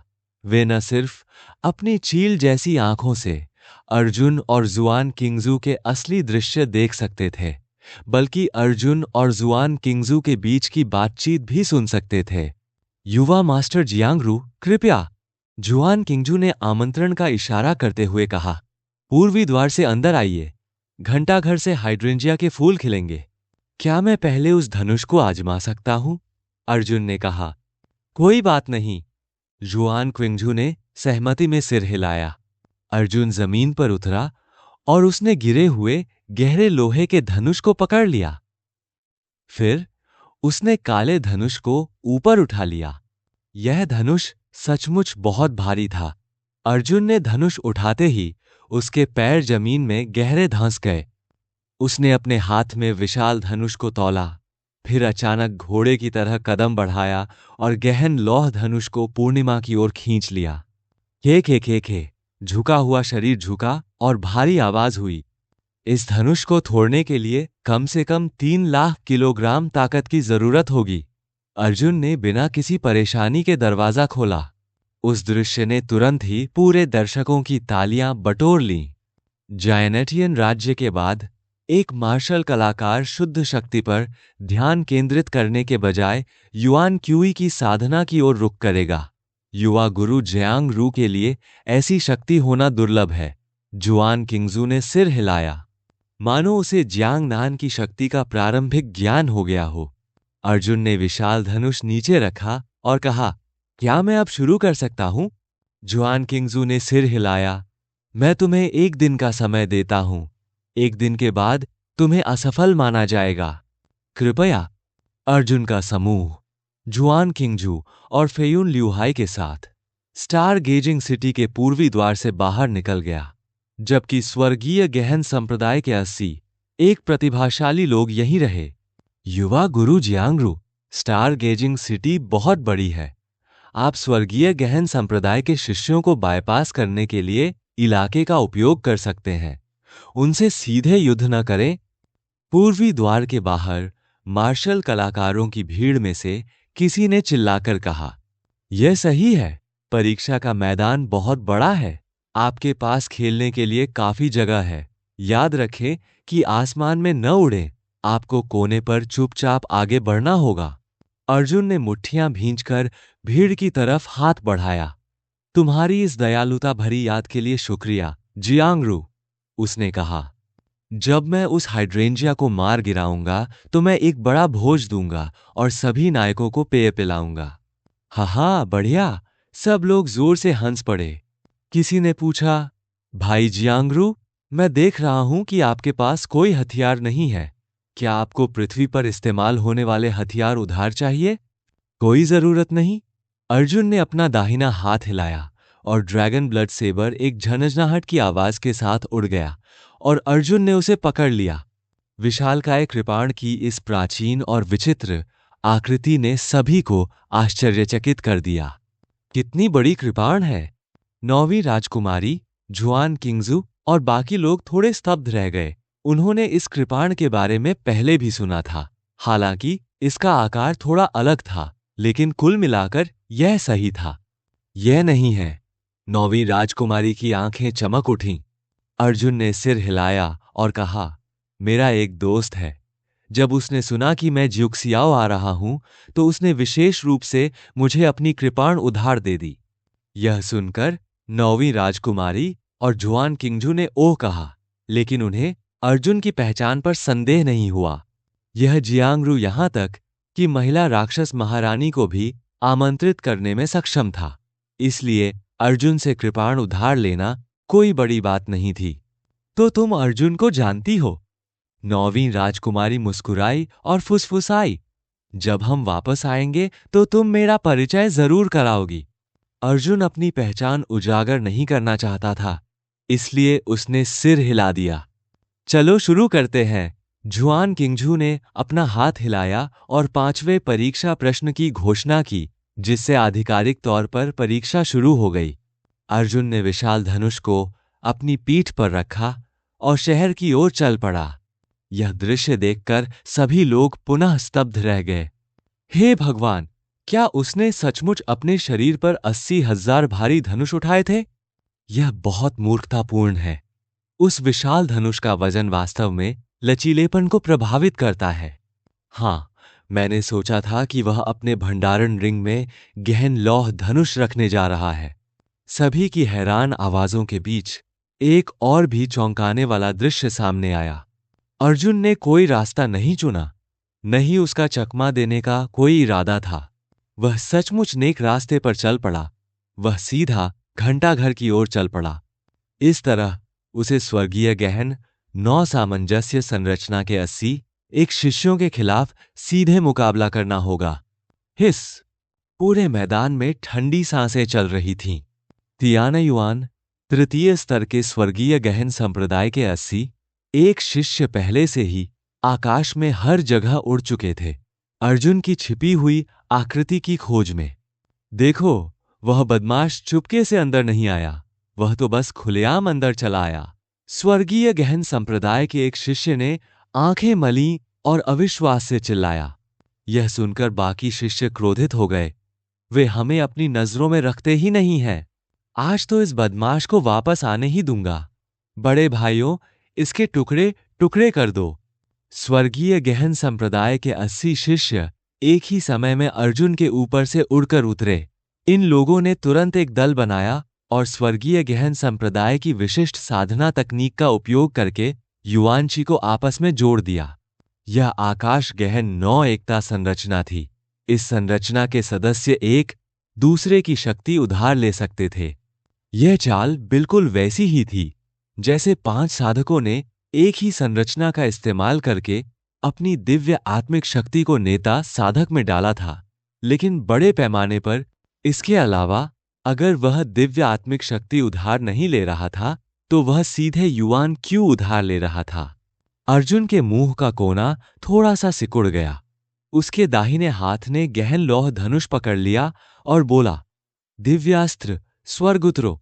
काला लोहे का धनुष तुरंत एक काली छाया में बदल गया और अर्जुन के शरीर में विलीन हो गया। इस समय अर्जुन के पास एक स्वर्गीय ग्रेड शुरुआती की ताकत थी, गहरा लौह धनुष जो गिर गया था। दर्शक अर्जुन की त्वचा का रंग काला होते देख दंग रह गए, लेकिन उनमें से किसी को भी यह नहीं पता था कि ऐसा क्यों हुआ। और स्टार गेजिंग सिटी। अर्जुन हवा में ऊंची छलांग लगाई और फिर एक ठोस घेराबंदी तोप के गोले की तरह वह स्काई प्रोफाउंड 9 यूनिटी फॉर्मेशन के केंद्र में भयंकर रूप से टूट गया। धमाका।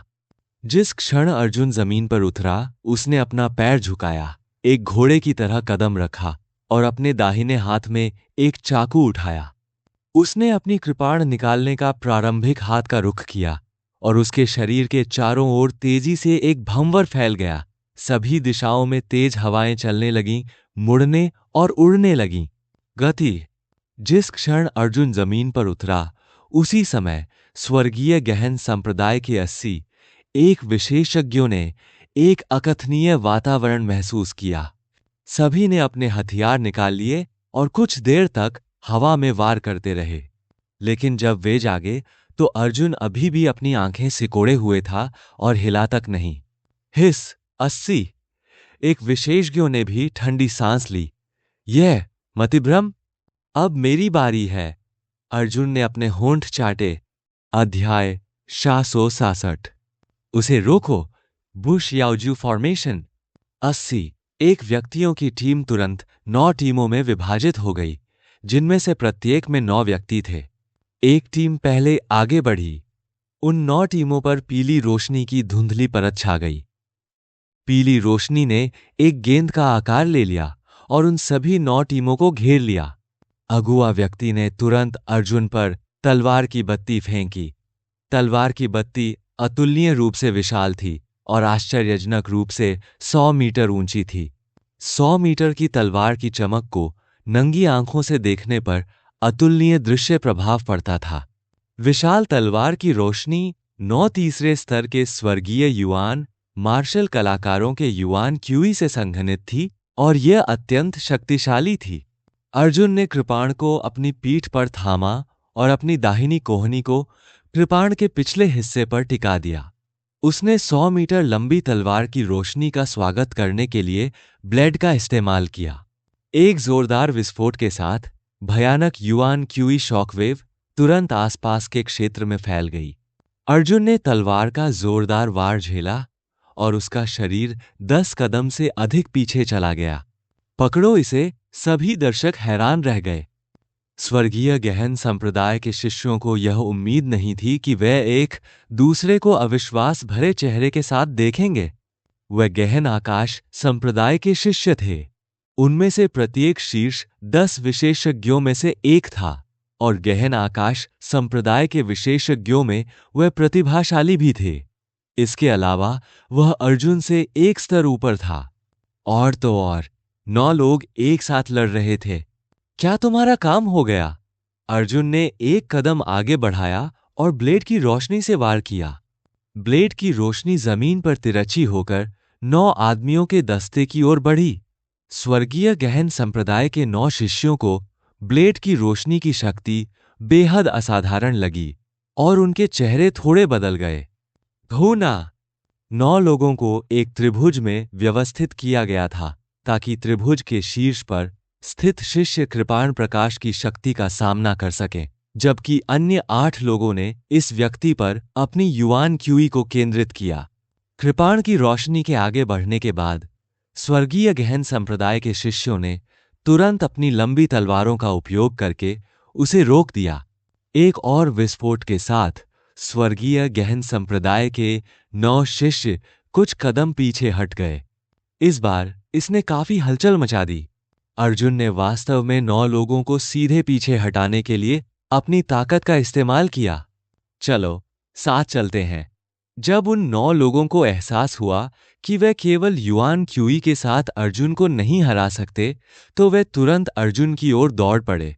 नेता ने ऊंची छलांग लगाई और अर्जुन के सिर पर वार किया। अर्जुन ने कृपाण को रोक दिया। तलवार के विशाल कृपाण से टकराने पर अर्जुन जोर से 3 कदम पीछे धकेल दिया। जैसे ही नेता का हमला पूरा हुआ, दूसरा शिष्य आ पहुंचा। उसने भी अर्जुन की कृपाण पर अपनी तलवार से वार किया और 3 कदम पीछे हट गया। उसके बाद एक तीसरा और एक चौथा व्यक्ति भी आया। यह 9 एकता संरचना की शक्ति थी। 9 लोगों में से प्रत्येक के पास 9 लोगों की शक्ति हो सकती थी। चाहे हमले का प्रभारी कोई भी हो, 9 लोगों की शक्ति तुरंत हमलावर को हस्तांतरित हो जाती थी। यह मत भूलिए कि 8 अन्य 9 सदस्यीय दस्ते हैं जिन्होंने अभी तक हमला नहीं किया है। झनकार। अंततः एक शिष्य ने अराजक युद्ध के बीच अपनी तलवार से अर्जुन की बांह पर सफलतापूर्वक वार किया। हालांकि जब तलवार अर्जुन के शरीर से टकराई तो धातु की टक्कर जैसी आवाज निकली। अर्जुन 2 कदम पीछे हट गया और जुआनजोंग भी 2 कदम पीछे हट गया। हिस। शहर के बाहर खड़े दर्शक पहले से ही स्तब्ध थे। इस दृश्य ने उन्हें यह कल्पना करने में असमर्थ कर दिया कि जियांगरू इतना शक्तिशाली कैसे हो सकता है। सब लोग, आओ हम सब मिलकर इस युद्ध को शीघ्र समाप्त करें। स्वर्गीय गहन संप्रदाय के एक शिष्य ने जोर से चिल्लाकर कहा। इसके बाद 9 टीमें एक साथ आगे बढ़ीं। 81 लोगों ने अर्जुन पर बमबारी का दौर शुरू कर दिया। अर्जुन को यह स्वीकार करना पड़ा कि यह स्वर्गीय गहन 9 एकता संरचना वास्तव में दुर्जेय थी। ऐसा इसलिए था क्योंकि वह यह निर्धारित नहीं कर पा रहा था कि 9 लोगों की शक्ति वर्तमान में किस शिष्य पर एकत्रित है। यदि वह यह निर्धारित न कर पाता तो शत्रु को पीछे हटाना बहुत कठिन हो जाता। दिव्य अस्त्र का दिव्य अवतरण वास्तव में दुर्जेय था।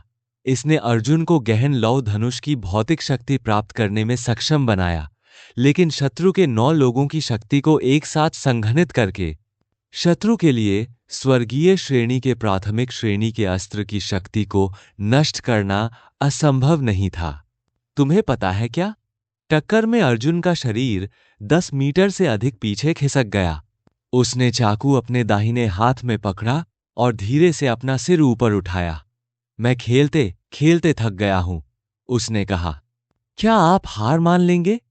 स्वर्गीय गहन संप्रदाय का एक शिष्य बहुत निराश हुआ और बोला, मैंने सोचा था कि आप कुछ और देर तक टिके रहेंगे, जब तक कि हम आपको वहीं मार न डालें। हालांकि चूंकि अब आप हार मानने को तैयार हैं, इसलिए हम केवल नियमों का पालन कर सकते हैं और आपकी जान बख्श सकते हैं। इस समय शहर के बाहर खड़े दर्शकों ने खेद में अपना सिर हिलाया। किसी ने कहा, बुरा नहीं है। हालांकि जियांगरू अंततः इस परीक्षा में उत्तीर्ण नहीं हो सका, लेकिन उसने हमें पहले ही एक बड़ा आश्चर्य दे दिया है।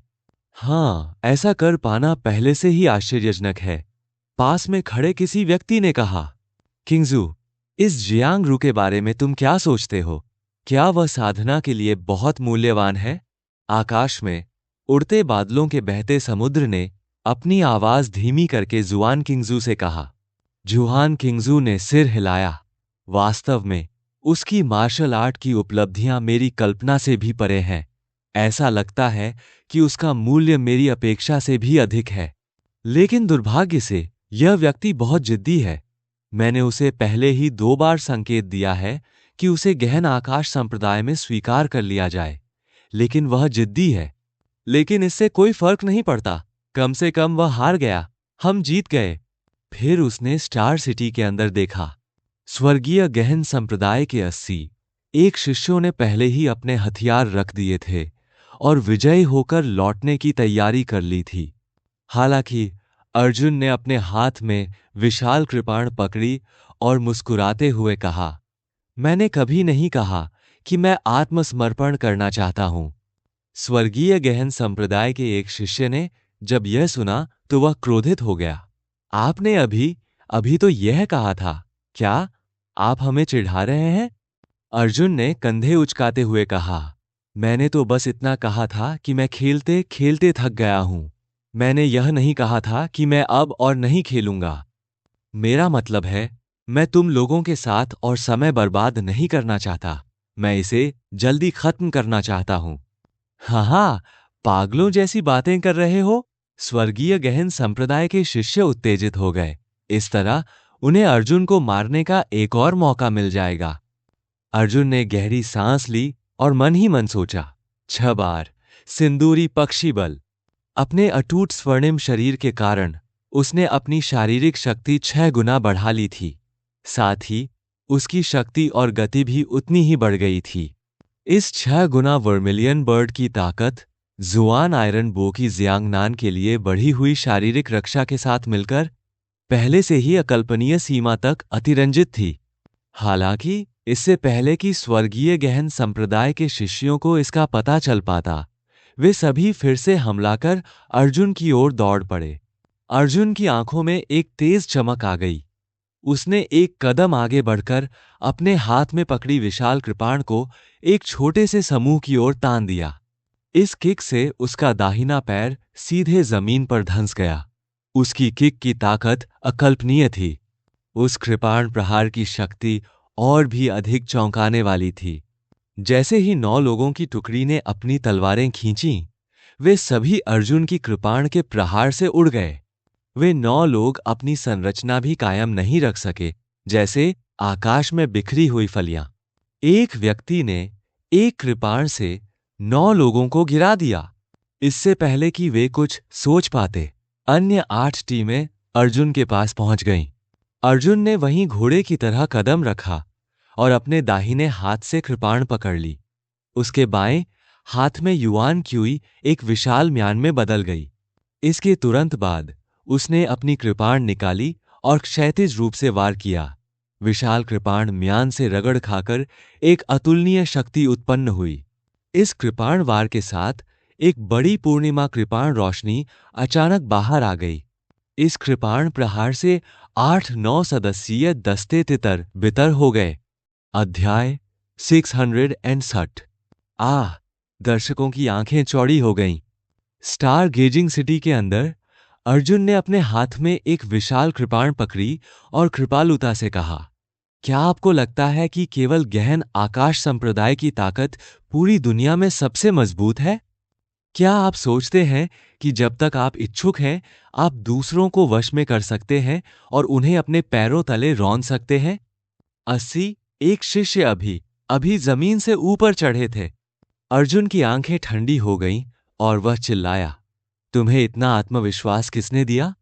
आज मैं स्वयं तुम्हारा आत्मविश्वास और तुम्हारा अभिमान नष्ट कर दूंगा। मैं तुम्हें बता दूंगा कि मेरी नजर में गहन आकाश संप्रदाय बेकार है। बेहद बदतमीज। 81 शिष्य क्रोधित हो गए और एक स्वर में चिल्लाए, इसे मार डालो।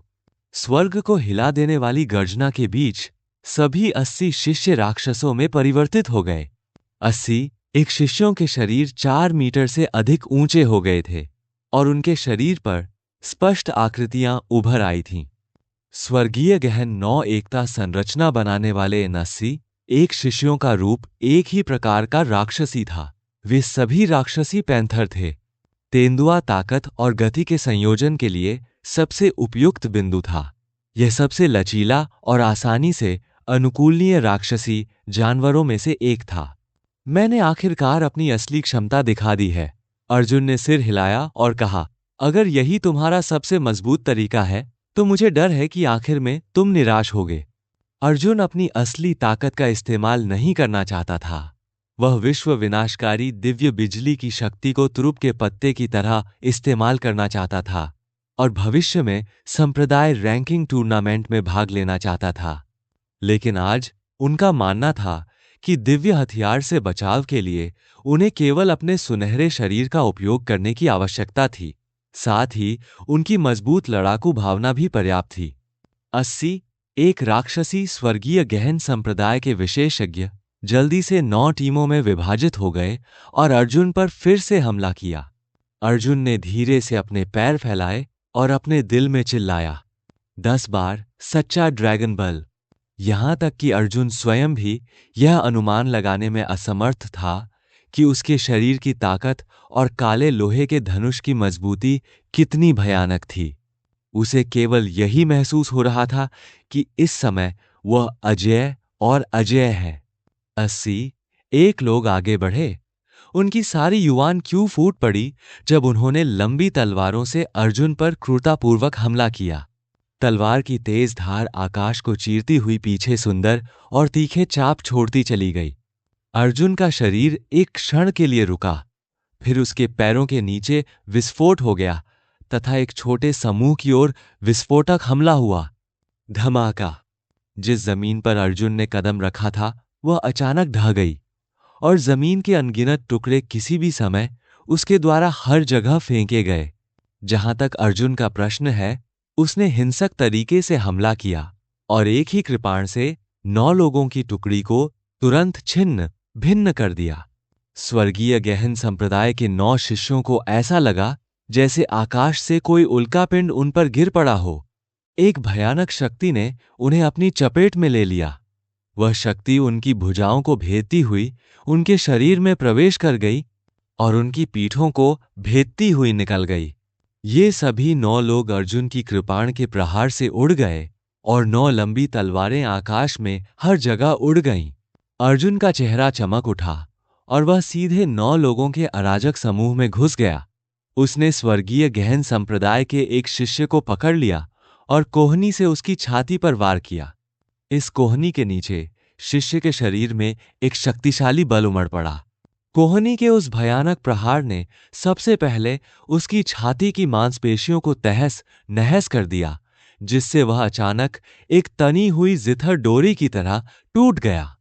ऊर्जा लगातार आगे बढ़ती रही, उसकी हड्डियों को भेदती हुई, जिससे उसकी तीनों पसलियां तुरंत टूट गईं। 3 टूटी पसलियां अन्य पसलियों से जुड़ी हुई थीं तथा अन्य 3 पसलियां भी उसी समय टूट गई थीं और वह शक्ति अभी भी आगे बढ़ रही थी। वह स्वर्गीय गहन संप्रदाय के शिष्यों की पसलियों को चीरती हुई उनके फेफड़ों में घुस गई, उनके फेफड़ों को कुचलती और चकनाचूर करती हुई। स्वर्गीय गहन संप्रदाय के शिष्यों के मुंह से खून की एक धार निकली। इस कोहनी से जो नुकसान हुआ था वह बहुत जटिल था, लेकिन असल में यह तब हुआ जब इसे खाया गया था। यह सिर्फ एक कोहनी थी। अर्जुन ने पहले स्वर्गीय गहन संप्रदाय के एक शिष्य को कोहनी मारी, फिर उसका शरीर हवा में उछल गया। उसने उसके हृदय में छेद कर दिया और अगले शिष्य की छाती पर लात मारी। हृदय भेदी पैर की शक्ति ने त्वचा, मांसपेशियों, हड्डियों, अंगों और पीठ को छेद दिया। उस दिन काले संप्रदाय के शिष्य को लात मारी गई। उसका पूरा शरीर गर्म बर्तन पर झुके हुए झींगे की तरह हो गया। उसका पूरा शरीर सिकुड़ गया और वह पीछे की ओर उड़ गया। क्या आप लोग जो आकाश के गहन संप्रदाय से हैं अहंकारी नहीं है? अर्जुन ने स्वर्गीय गहन संप्रदाय के एक शिष्य को अपने बाएं हाथ से गले लगाया और उसकी नाक पर मुक्का मारा। एक ही मुक्के से शिष्य की नाक टूट गई और अधमरा शिष्य किसी भी क्षण दूर फेंक दिया गया। मुझे दूसरा दिखाओ। अर्जुन उछलकर सीधा खड़ा हो गया। वह हवा में सीधा लेट गया। उसके पैर एक शिष्य की गर्दन में लिपटे हुए थे। उसने शिष्य की गर्दन वहीं तोड़ दी और उसे अपने पैरों से दूर फेंक दिया। उसी समय उसके दोनों हाथ दूसरे शिष्य के सिर की रक्षा कर रहे थे। एक चूक से शिष्य की गर्दन टूट गई और वह तुरंत जमीन पर गिर पड़ा। उसके पीछे 9 लोगों का एक छोटा समूह पहले ही दौड़कर आ चुका था। इस बचाव दल ने एक खड़ी रेखा बना ली थी, जिससे 9 लोगों की ताकत नेता पर केंद्रित हो गई थी। दूसरी ओर नेता एक लंबी तलवार पकड़े हुए अर्जुन पर तेजी से वार कर रहा था। उसकी तलवार की रोशनी मानो रोशनी थी। तलवार की धार तेज थी। लंबी तलवार नीचे की ओर वार करती, जिससे हवा कांप उठती। तुम में से प्रत्येक राक्षस में अनगिनत निर्दोष लोगों की आत्माएं हैं। यदि शक्ति इतनी कीमत पर प्राप्त होती है तो इस प्रकार की शक्ति राक्षसों से भिन्न नहीं है। अर्जुन अचानक घूमा और अपने बाएं हाथ से अपनी कृपाण उठाई और प्रमुख शिष्य की तलवार को हवा में उड़ा दिया। इसके तुरंत बाद अर्जुन आगे बढ़ा और अपने एक पैर से 5 मीटर व्यास का गड्ढा खोद डाला। उसका जोरदार और भयंकर मुक्का प्रमुख शिष्य के पेट में धंस गया। इस मुक्के के साथ अर्जुन का युआन क्यूई उछल पड़ा। वह दहाड़ रहा था। आश्चर्यजनक युआन क्यूई के साथ मिश्रित भारी पंच पहले व्यक्ति, दूसरे व्यक्ति, तीसरे व्यक्ति और यहां तक कि 9वें व्यक्ति के माध्यम से घुस गया। स्वर्गीय गहन संप्रदाय के 9 शिष्य, जो एक सीधी पंक्ति में खड़े थे, एक ही समय में पीछे की ओर उड़ते समय उनके मुंह से खून निकला। इस बदमाश की ताकत असीम है।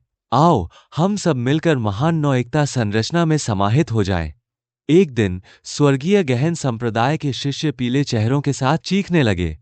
9 यह गहन दाव के संदर्भ में सबसे बड़ी संख्या है और 9 पूर्णता है।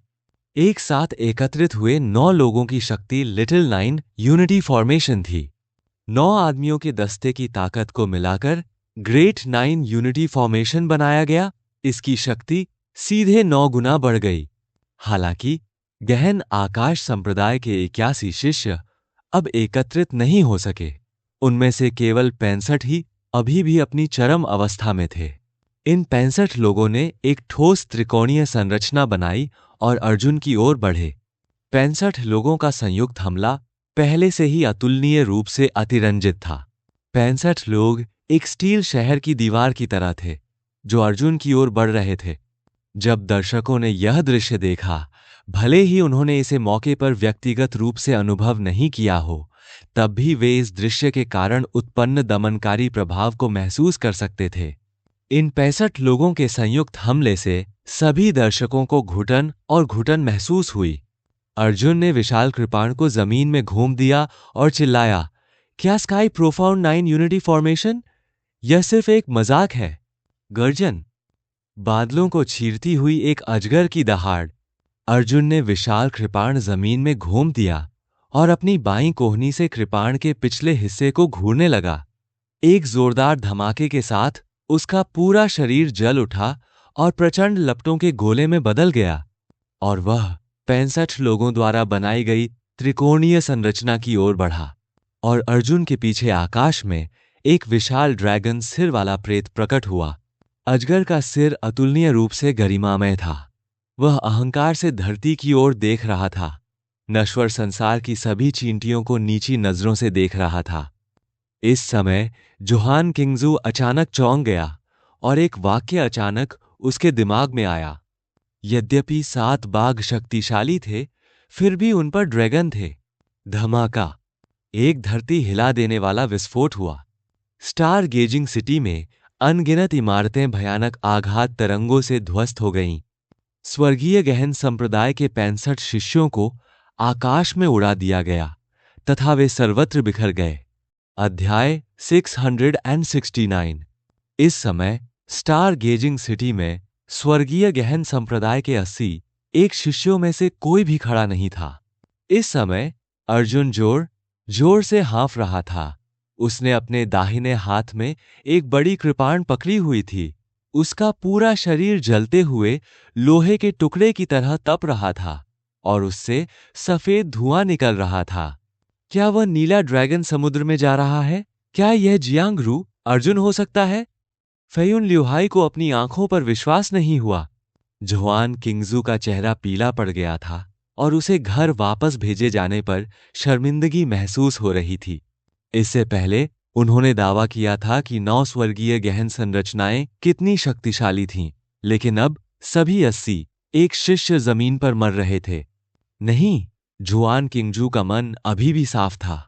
उसने सिर हिलाया और कहा, कद, रूप या संस्कार चाहे जो भी हो, वह अर्जुन से बिल्कुल मेल नहीं खाता। मैंने सुना है कि अर्जुन एक मार्शल कौशल का उपयोग करने में अच्छा है, जिसे azure dragon exiting the sea कहा जाता है, लेकिन पौराणिक azure dragon exiting the sea martial कौशल से बहुत अलग है, जो जियांगरू अब उपयोग कर रहा है। विशेष रूप से इसलिए क्योंकि अर्जुन कोई ताकतवर मार्शल कलाकार नहीं है। आपने जो कहा वह सही है। फेयुन लिउहाई ने जल्दी से कुछ सांसें लीं और कहा, यह बहुत बुरा नहीं है। यह जियांगरू बहुत भयानक है। हालांकि चूंकि वह अर्जुन नहीं है, इसलिए हमें चिंता करने की जरूरत नहीं है। यह विद्वान हाओतियन सेना का एक विशेषज्ञ है। वह संप्रदाय रैंकिंग टूर्नामेंट में भाग लेने के योग्य नहीं है। हम निश्चिंत हो सकते हैं। फेयुन लिउहाई के शब्द सुनकर जुआन किंगझू का चेहरा दर्द से जल रहा था, मानो किसी ने उसे सचमुच थप्पड़ मारा हो। हमारा गहन आकाश संप्रदाय यहां कब समाप्त हुआ? वह सचमुच एक युवक से इस हद तक डरता था। वह इतना डरा हुआ था कि जब तक वह युवक संप्रदाय रैंकिंग प्रतियोगिता में भाग नहीं ले लेता, तब तक वह मन ही मन खुशियां मनाता रहेगा। जुआन किंगजू ने अपनी आंखें सिकोड़ते हुए ठंडे स्वर में कहा, तो क्या हुआ अगर यह जियांगरू प्रतियोगिता में भाग ले सकता है? अपनी ताकत के साथ वह निश्चित रूप से पूर्वी चीन सागर का मुकाबला नहीं कर सकता। यह सच है। फेयुन लिउहाई ने सिर हिलाया। दोनों के बीच बातचीत काफी देर तक दर्शकों की चीख पुकार के कारण दब गई थी। तारों को निहारता शहर। अर्जुन ने कृपालु भाव से चारों ओर देखा। उसने ठंडेपन से स्वर्गीय गहन संप्रदाय के जीवित शिष्यों पर नजर डाली जो जमीन पर पड़े थे, और चिल्लाया, स्वर्गीय गहन संप्रदाय, नौ एकता संरचना, ची। ऐसा कहकर अर्जुन घंटाघर की दिशा की ओर बढ़ गया। आप रुक जाइए। इस समय स्वर्गीय गहन संप्रदाय के एक शिष्य ने जमीन से उठने के लिए संघर्ष किया और हांफते हुए कहा, आप। अर्जुन अचानक घूमा और दूर से काले संप्रदाय के शिष्यों पर मुक्का मारा। इस मुक्के से कोई युआन क्यूई नहीं निकली, बल्कि वह एक ही मुक्के से हवा में उछल गई, जिससे हवा का एक जोरदार विस्फोट हुआ। हवा को तोपों में संपीड़ित किया गया। हवा की तोप शिष्य के पेट में जा धंसी। इस मुक्के से उत्पन्न वायु तोप ने स्वर्गीय गहन संप्रदाय के शिष्यों की आंखें बाहर निकाल दीं, जिससे उनके पूरे शरीर दो हिस्सों में मुड़ गए। उनकी पीठ जमीन से दब गई और वे एक दूसरे से रगड़ खाते हुए बेतहाशा पीछे हट गए। मुक्का का बल नीचे की ओर झुका हुआ था।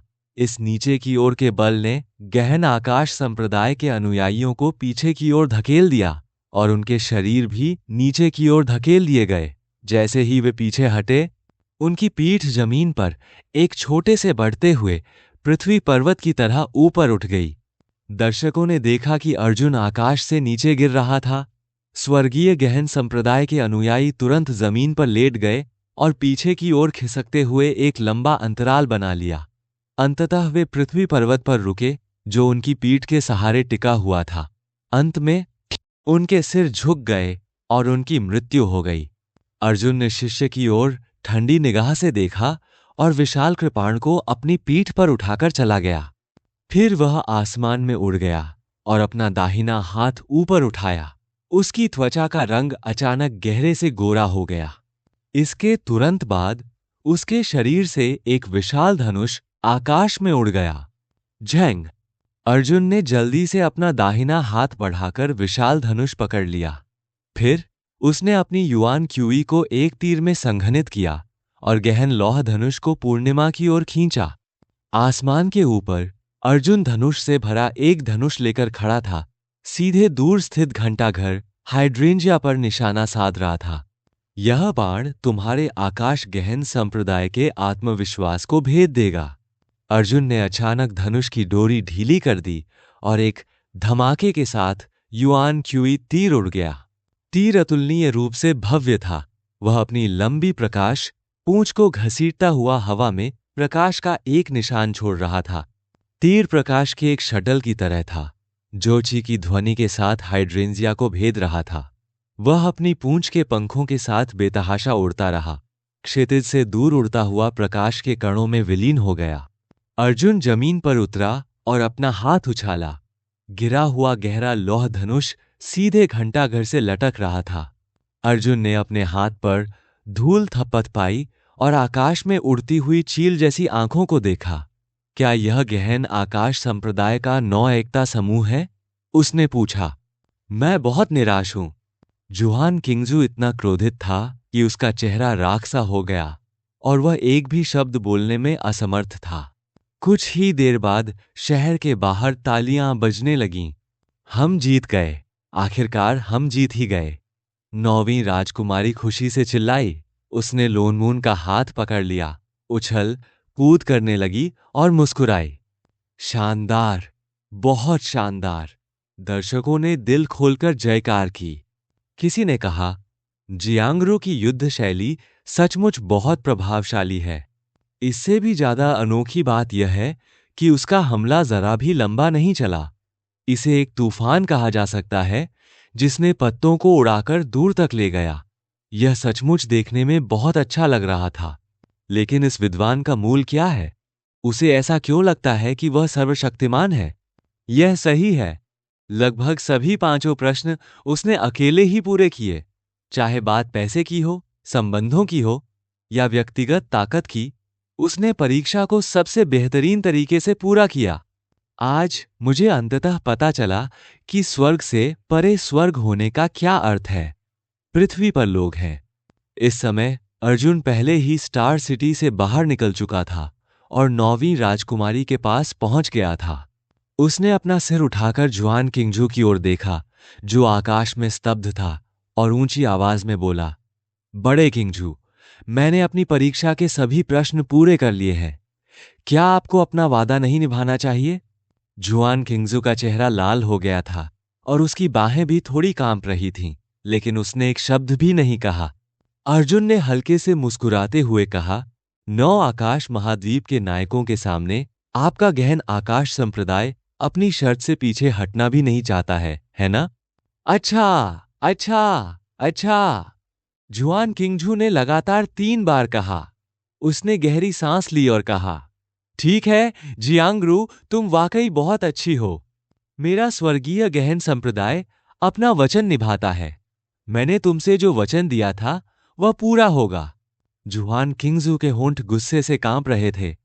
उसने कभी सपने में भी नहीं सोचा था कि वह एक दिन हार जाएगी। और तो और, वह एक ऐसे नौजवान के हाथों में पड़ गई थी।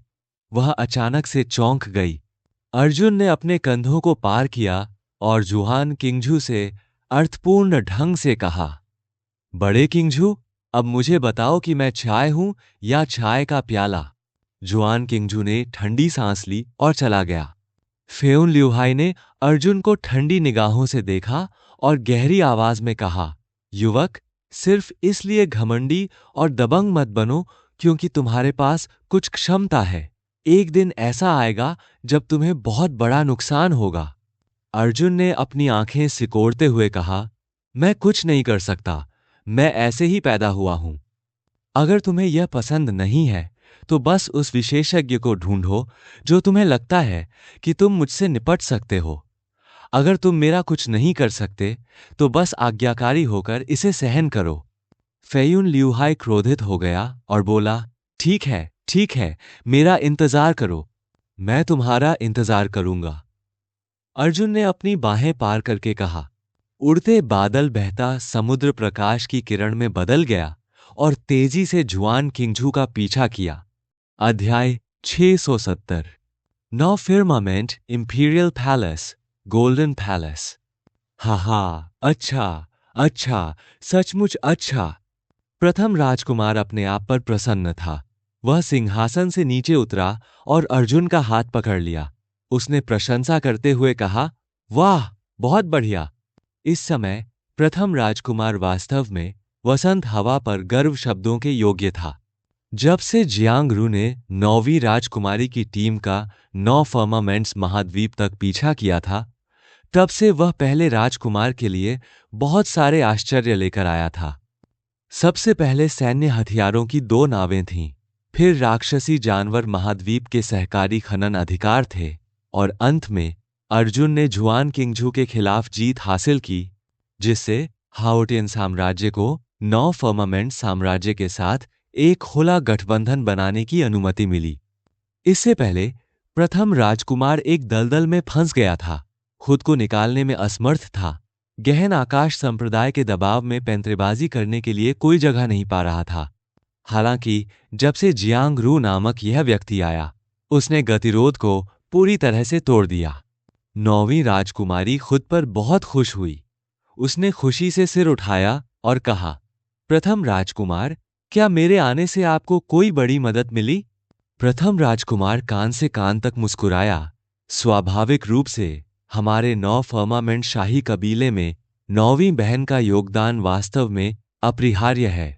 हमारा 9 फर्मामेंट शाही कबीला हमेशा हाउटियन शाही कबीले के लिए खुला रहेगा। 9वीं राजकुमारी ने खुशी से अर्जुन का हाथ पकड़ लिया और कहा, तो हम 2 दिनों में हाउतियान महाद्वीप लौट जाएंगे। उसके बाद हम एक सच्चा राजनयिक दूत भेजेंगे। मुझे उम्मीद है कि प्रथम राजकुमार हमारे दूतों के साथ वैसा ही व्यवहार करेंगे जैसा उन्होंने हमारे साथ किया था। ठीक है, 9वीं बहन जो भी कहेगी मैं वैसा ही करूंगा। प्रथम राजकुमार अच्छे मूड में था, इसलिए बात करना आसान था। हालांकि 9वीं राजकुमारी और जियांग रू अंततः चले जाना चाहते थे।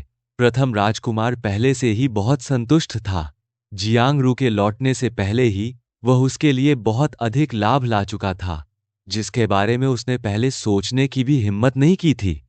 प्रथम राजकुमार पास आया और अर्जुन के कंधे पर थपथपाते हुए कहा, जियांग रू, यद्यपि तुम कहती रहती हो कि तुम्हें कोई पुरस्कार नहीं चाहिए, लेकिन सिर्फ इसलिए कि तुम उन्हें नहीं चाहती, इसका मतलब यह नहीं है कि मैं तुम्हें वे नहीं दूंगा। तुम्हें कुछ न कुछ तो मंगवाना ही होगा, वरना अगर बात फैल गई तो लोग सोचेंगे कि हमारा 9 फिर्मामेंट्स शाही कबीला बहुत कंजूस है। अर्जुन की आंखें चमक उठीं।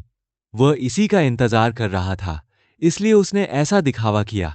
यह 9 फर्मामेंट शाही कुल की मदद करना, हाउतियन शाही कुल की मदद करना है।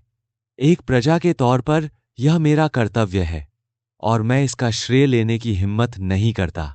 अरे, तुम ऐसा नहीं कह सकते, प्रथम राजकुमार ने कहा। पुण्य का फल स्वाभाविक है। जियांग रू को इतना विनम्र होने की कोई जरूरत नहीं है। ठीक है, अर्जुन ने अजीब तरह से सिर हिलाया। प्रथम राजकुमार ने जल्दी से पूछा, तुम क्या चाहते हो? अर्जुन ने अपनी आवाज धीमी की और प्रथम राजकुमार के कान में फुसफुसाया, लाल बादल अग्नि बिजली। यह सुनकर प्रथम राजकुमार का शरीर कांप उठा और वह चौंक गया। यह कैसे संभव हो सकता है? लाल बादल अग्नि बिजली हमारे 9 फर्मामेंट्स शाही कबीले का महल खजाना है। मैं इसे किसी को कैसे दे सकता हूं? अर्जुन केवल प्रथम राजकुमार के मुंह की जांच कर रहा था, इसलिए उसने केवल आधे शब्द ही कहे और केवल लाल बादल अग्नि बिजली शब्दों का उल्लेख किया। अगर प्रथम राजकुमार सचमुच इसे देने को तैयार होता तो अर्जुन स्वाभाविक रूप से इसे खुशी खुशी स्वीकार कर लेता, लेकिन अगर प्रथम राजकुमार इसे देने से इनकार कर देता तो अर्जुन के पास पैंतरेबाजी की गुंजाइश होती। अर्जुन ने भी चौंकने का नाटक किया और कहा, पहला राजकुमार कहाँ गया? मैं अपनी आंखों से लाल बादलों की लपटों को गरजते हुए देखना चाहता हूं, उसे दूर नहीं ले जाना चाहता। वह चीज अगर तुम मुझे देने को तैयार भी हो तो भी मैं उसे अपने साथ नहीं ले जा पाऊंगा।